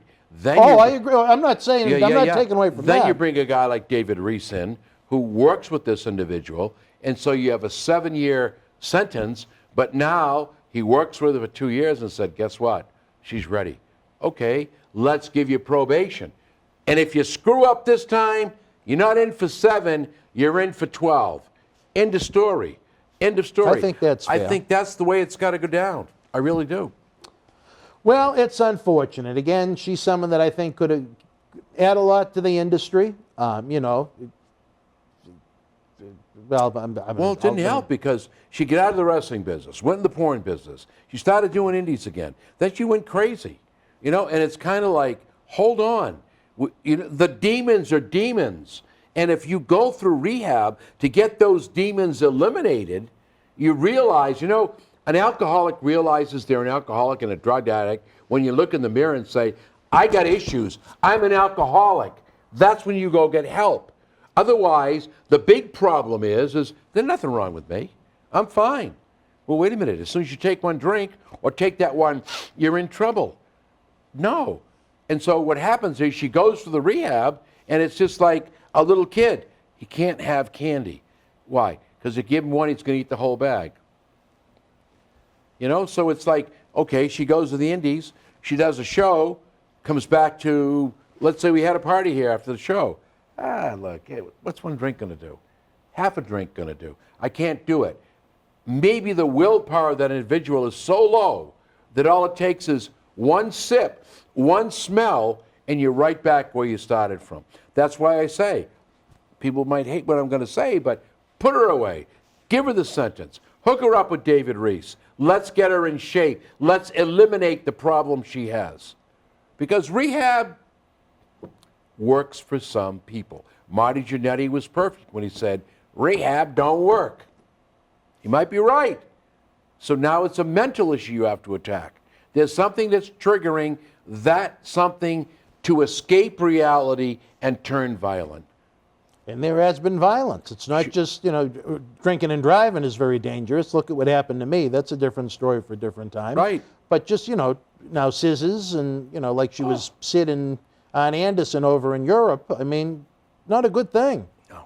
And I don't think it's going to end well. But unfortunately, folks, this program has to end. We're running out of time. Howard Miller is furious in the back again. We implore you to visit us on Patreon this weekend, patreon.com/Boston Wrestling. For the streaming time of your life, you get early ad-free, full-screen access to all of our weeknight shoot interviews, the archives with over 300 episodes, the studio shoot interview DVD library seen by millions online, and millions more on the Howard Stern Show thanks to Sheiky Baby, Patreon exclusives, inside scoops, and more at patreon.com/Boston Wrestling. And then I believe 9 weeks from tomorrow night, Johnny, 9 weeks from tomorrow night, we're heating up Pigottville, baby. Boston Wrestling MWF brings to you Soul Survivor 10, Back to the 80s, VIP Q&A session, an 80s Legends group photo, autographs, pose photos. Then the superstars and legends of yesterday, today, and tomorrow light up the squared circle like he used to light up Linda Dano and Elizabeth Hubbard. Get your VIP packages and tickets now at bostonwrestling.com. Save some money over what the price will be the week of the event and at the door. For JC, I'm Dan Marotti. Until we speak again, you and yours, be healthy, be well. Good night from Boston. No matter how wild and crazy things get here in Boston Wrestling, you can always count on John Cena Sr. to be that calming voice of reason, that just easy presence, just to tone things down a little bit, even with me as his crazy sidekick. Now, don't forget that John Cena Sr. is back for brand new episodes every Friday night at 11 p.m. after Smackdown and AEW Rampage. Always interesting insight from a man that not only was a WWE Raw main eventer, but trivia fact, a man that promoted some spot shows for Vince McMahon Sr.'s WWF back in the 70s before he was a dad. Again, folks, the clock is ticking.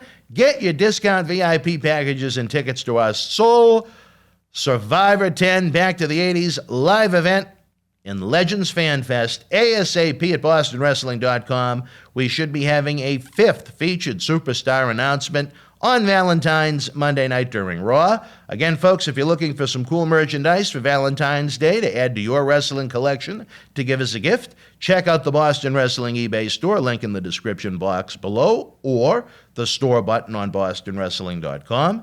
We're excited to have Marty Jannetty back in studio ASAP for Season 2 of Wrestling Insider's Marty with Marty. You can party with Marty or Marty with Marty. Believe me, I've Marty'd with Marty, and believe me, you Marty with Marty when you do that. You can directly help. We're at about 94% of our goal in the prize-filled Indiegogo campaign. The link is in the description box below, as well as our social media platforms. And don't forget to join the Boston Wrestling Patreon family during these cold winter months at patreon.com/Boston Wrestling. Early, full-screen ad-free access to all 5 of our weeknight episodes, fans. I know some of you don't like the ads, but, we kind of need them because we need to fill up the Patreon. We need to get that super chat rocking, which you can do right now under the Premier Chat box. Whether it's $1, 1,000, $1 million, we'll take them so we can bring you more superstars and help keep the staff coming back for more and more in-studio endeavors. Again, folks, what more can we say? It's been another Saturday night. I've loved being with you. If you subscribe to the YouTube channel, there's 2,000 plus videos here alone for you to enjoy, but we need to keep growing and reach the millions of fans that have no idea we exist. That's it. There's millions of fans from the 80s and the 90s that have gone away that have no idea what we do exists. but once they do, I continue to believe they're going to love what we do. Until we speak again, folks, I'll be back next Saturday night for another Wrestling Insiders Week in Review. Until we speak again, you and yours, be healthy, be safe. Good night from Boston. Take it away, Phil.